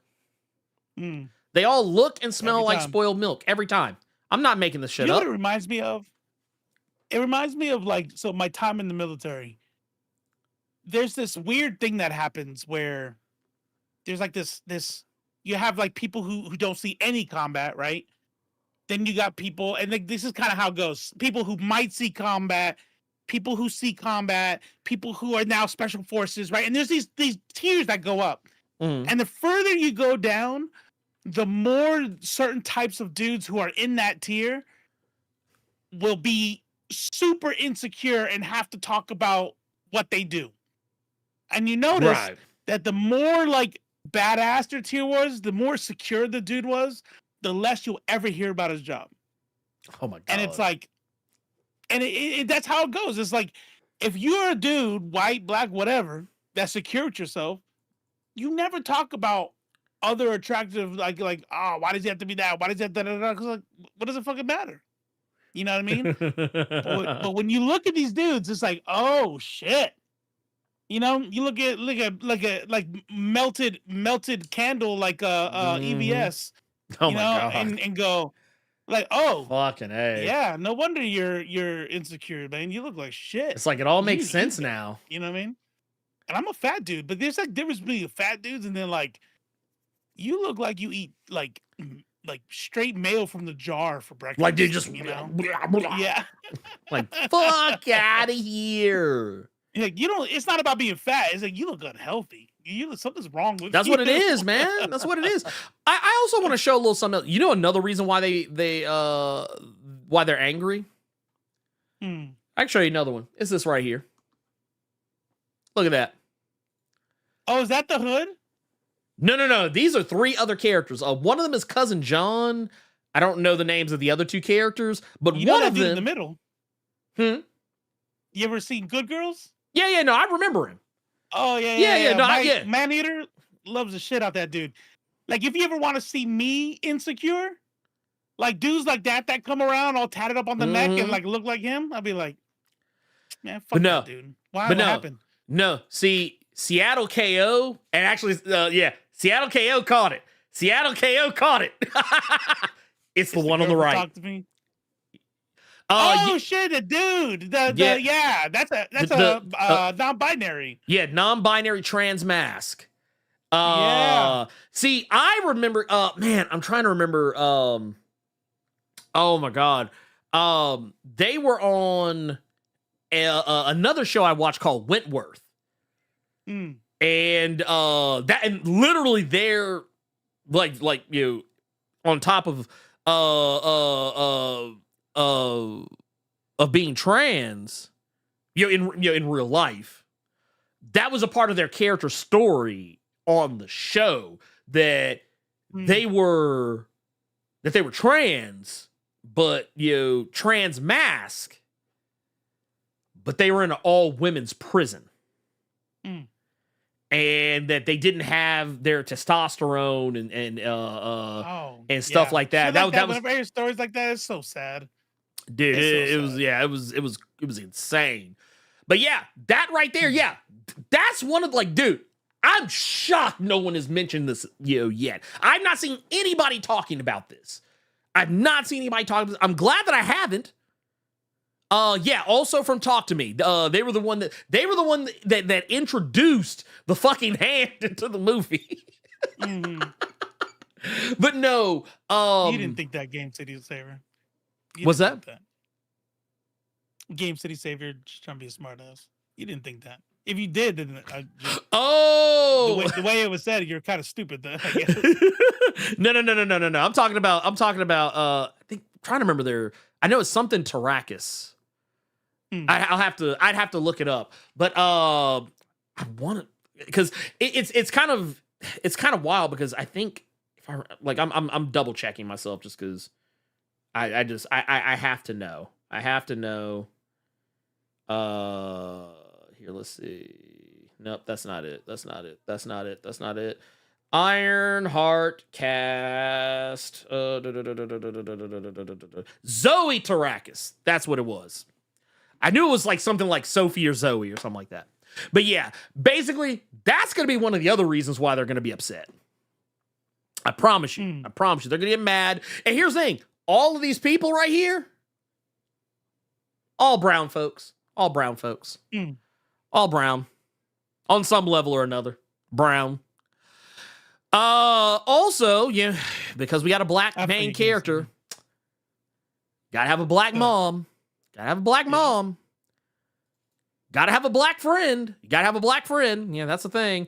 And not just one black friend. Not just one. We got two black friends. Two black friends. Where's this at? What's that? Is this gonna be in New York or no? This Chicago. is MIT. Chicago. Well, okay, yeah, I was about to say they're probably MIT. Ironheart is normally based out of Chicago, so I don't know. But she'll be kicked out of MIT. She'll probably go back to Chicago. Basically, I think is what's probably going to end up happening. By the way, Maneater found out like 6 months ago that it was pronounced Chicago. Well, because she had only ever heard it from her mom, which is English is her second language, and she go to Chicago, like in Spanish. And I'm like, I stopped her. I'm like, what do you keep saying? She's like, Chicago. I'm like, it's Chicago. She goes, no, it's not. And then we have like, yeah, it is. Anyways, I thought that was a funny story. Oh. I was like, because the whole time I was like, oh, yeah, Chicago. I was Chicago. Like, nah, that's not how you say that. Chicago. No, but every time I see shit like this, I think it's so funny that you can have a show like Friends in straight up New York City and nobody blink. Right. But you base a show out of Chicago, New York, or some other Atlanta, and go, why does everybody have to be black? Because there's a fucking grip of black people there. What are you talking about? Like, dude, what the fuck are you talking about? Well, the thing is, so the only white people on this show, old boy from That's Community, awesome. Yeah. which I was like, I co-sign this. Yeah, that's awesome. Alden Ehrenreich, who I actually really like. I actually think he got hoed over the Solo movie. I think he got done dirty as fuck on that one. And who does he play? What, Solo? Oh, Solo. That's right. Never mind. Yeah. Han Solo. Which is really funny because that was literally just a Cowboy Bebop movie. It literally was, and it was a better Cowboy Bebop than Netflix gave us, and for whatever reason we didn't appreciate it. But and I think I don't know how true this is, but the rumor around the campfire is that Sacha Baron Cohen is in this movie or in this TV show. I heard that too. Yeah, I haven't seen anything through any official channels whatsoever. It's all been like bullshit, crackpot theory channel. Well, I mean, then I think it's a good thing he's playing the devil. So if he is at all, it'll work. Yeah, like honestly, you know what? I think like, did you ever watch that guy I told you about? Was it Amir Rahman? I think was his name. The comedian dude. Oh, there's a stand-up. Yeah. I have. Okay. I have. Yeah. I agree with everything he said. I think stories should be told by the people who live them. So you know what? If y'all want Sacha Baron Zions Cohen get to be demons. yeah. If you want Sacha Baron Cohen to play Mephisto, more power to you. That's why, like, when Gal Gadot got cast as the evil queen in Snow White, Okay. I was like, Bet. okay, Perfect. works for me. I was like, shit. I was like, that shit's on brand like a motherfucker. And it's in her range. She knows how to be an evil sumbitch. Not the singing part. That's what. Not this. Oh, goddamn! No, don't sing. Damn.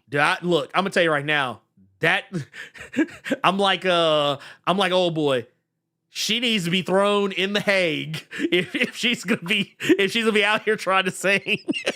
Put that motherfucker in the Hague. Act. Like, I don't. She literally gets cast because of, and I'm never gonna lie. I think she's fucking gorgeous. I think she's very. Yeah, she's very a beautiful woman. That's what makes it so horrible.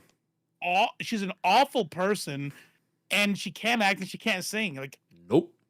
I don't know. There's that many people. Weren't we talking about the It Girl last week?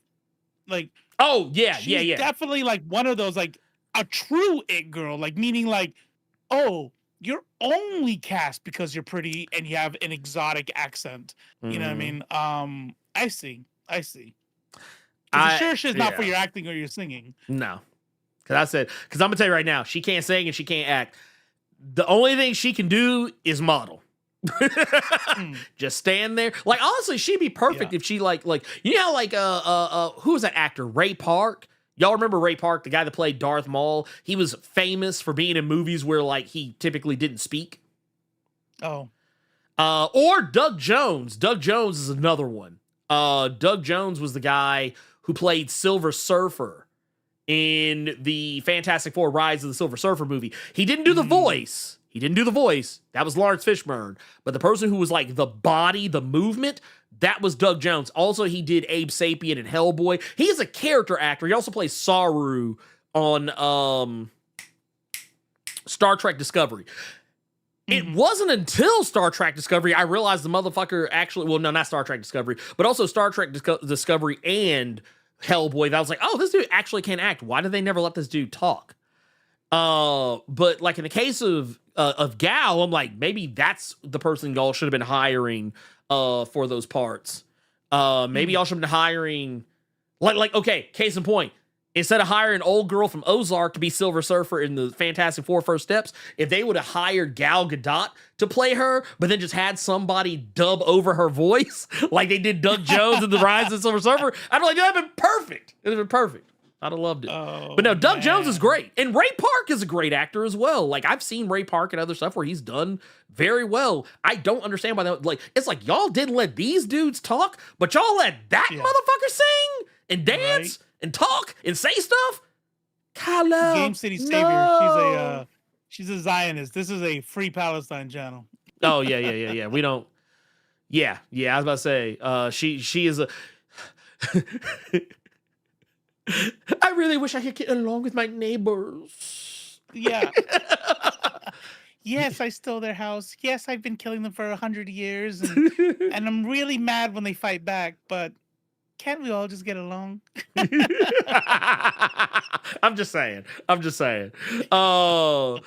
yeah, it just I don't like I said, I have no love for her on any level. I'm sorry. She can she can go kick rocks. But no, that's the reason why. For everyone that's wondering why Disney is just kind of burying this, why you'll probably never see a season 2 of this, no matter how successful it may or may not be, it's going to be because of this. You are going to be seeing dark skin, different shades of brown. You're going to be seeing a black woman, and you know, and you already know, if you see a black woman, you know what that means. Too many niggas. You're going to see this a lot. Every time anyone talks about this, that look, when they see, let the motherfuckers find out that that Zoe Tarakis is trans. Once they realize that Zoe is trans, it's woke. You already know it's gonna happen. You already know. Look, we've been here before, y'all. Let's not play like we don't know. Also, I find it very interesting too that like we're also gonna have to see we're gonna see a lot of blackness, and not only that. And if I remember correctly, Robo, because I believe you were the one that actually pointed this out to me. Last time that we did this, you had pointed out to me, like, you know, we've got. Oh yeah, we've got two black women directing. I think one of them is doing the first 3 episodes, and I think the other one's doing the other 3. Because it's only 6 episodes. It's only it's only 6 episodes. Which, by the way, that's the other thing. It's going to be a 3-episode premiere. So this is basically a pump and dump. This is basically a pump and dump. They're going to drop this shit. They say, okay, get the first 3 episodes out. Okay, so now we have to deal with this shit for another 3 weeks. All right, cool. And then we're going to bury this shit. We're never going to fucking talk about it again. We're not going to show Ironheart anywhere ever again. We're not even... that's what they're going to do. I'm telling y'all. I'm literally telling y'all. I'm telling y'all what they're going to do. They are going to do this. They have a project. Let's go back to the pedigree here. Let's go back to the pedigree. You have a TV show that's executive produced by Ryan Coogler, a man who literally just did something that has not been done since 2017. He has put out a rated R original movie that has made hundreds of millions of dollars. No movie has made as much money as Sinners has in this category. This man is somebody. Ryan Coogler is him. Y'all remember that shit from Y'all remember that shit from Snowfall? Y'all know the scene I'm talking about. Y'all know what scene I'm talking about. Y'all remember the scene where Franklin had to pull Leon aside in the car and tell him, like, hey, stop fucking with man boy. You gonna stay off. He is him. You gonna stay off his corners? You gonna leave his people be? That's him. That's Ryan Coogler. That's who he is. He built the shit brick by brick. The Franklin Saint out here, this motherfucker. Look at this shit. As the queen, oh man, that would have been so dope. Dude, look at that shit right there. Look, see all them bricks? See all them bricks? He put up every one of them. He did that. Yeah, that was him. It wasn't no set dresser that did that. Wasn't no construction crew. That was him.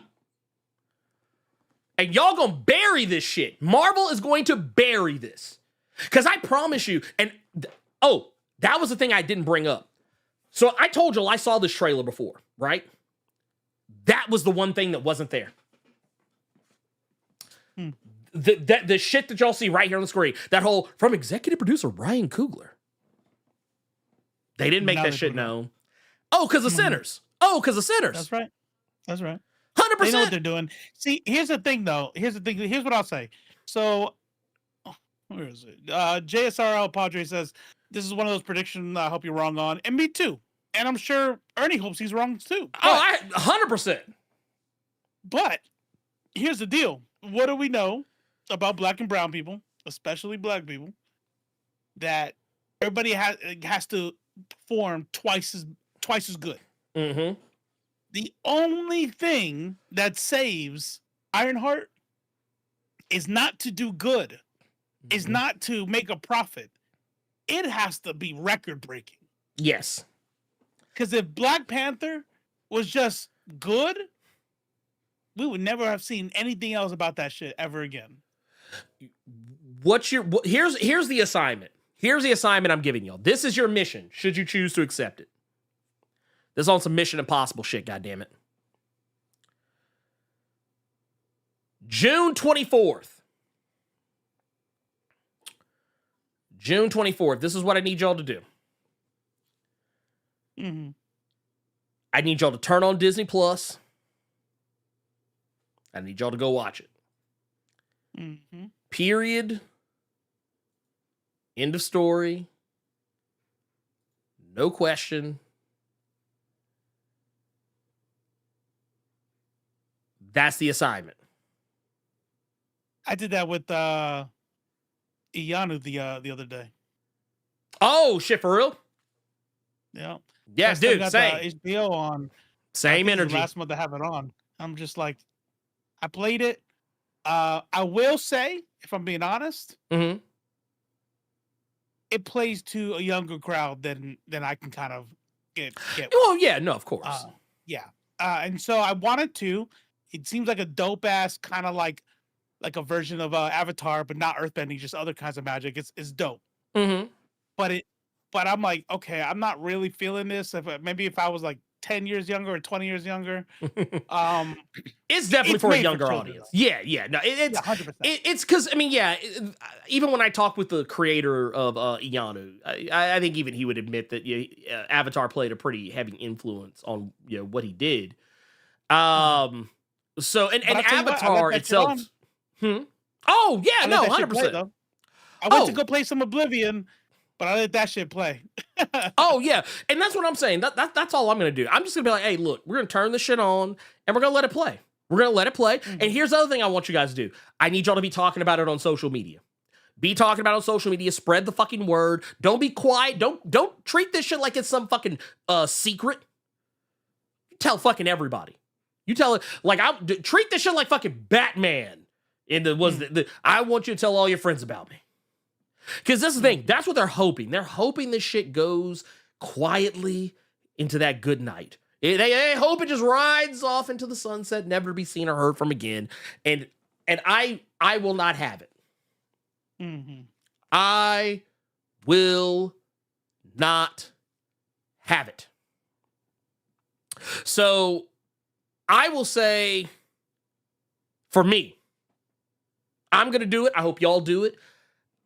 And I know, and I want to make sure I'm clear on this too, because I don't want anyone to think that they have to go spend money or whatever. And I know everybody's situation is different. If you ain't got the money for Disney Plus, that's fine. But you know what?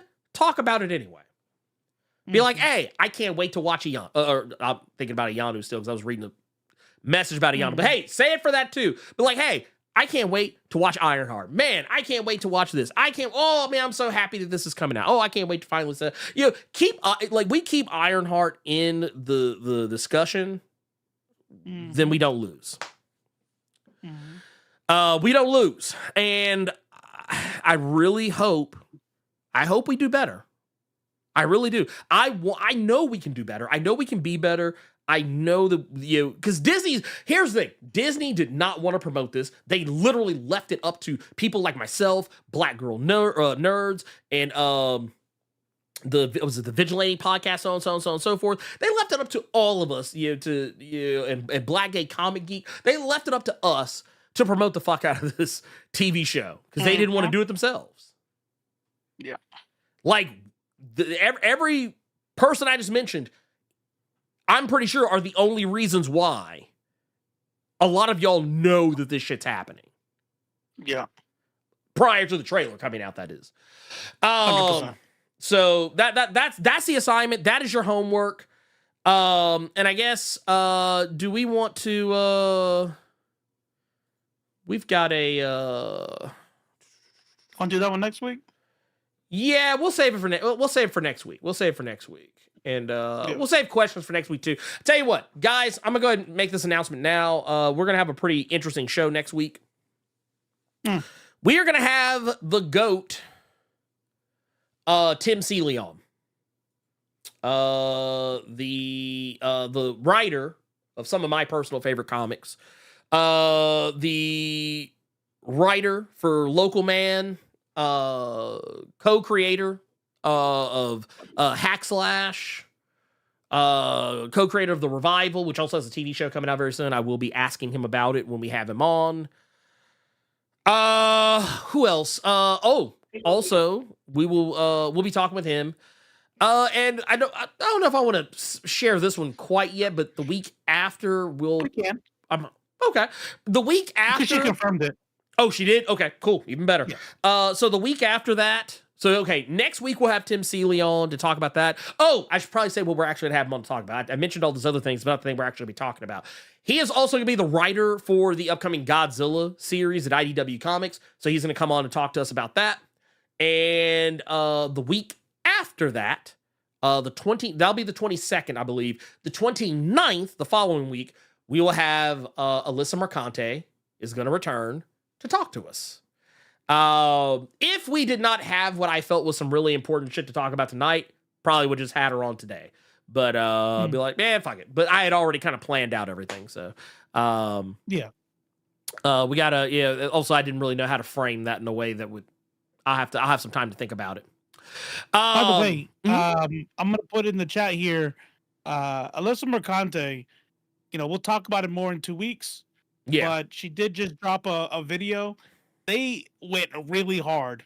And yes. And she's tried to sue. There's a lot of shit going on. To say they got her fired would be is not correct. They think they did, but that doesn't mean that she's not she's definitely she's not been to get her affected. youth Yeah. off the ground.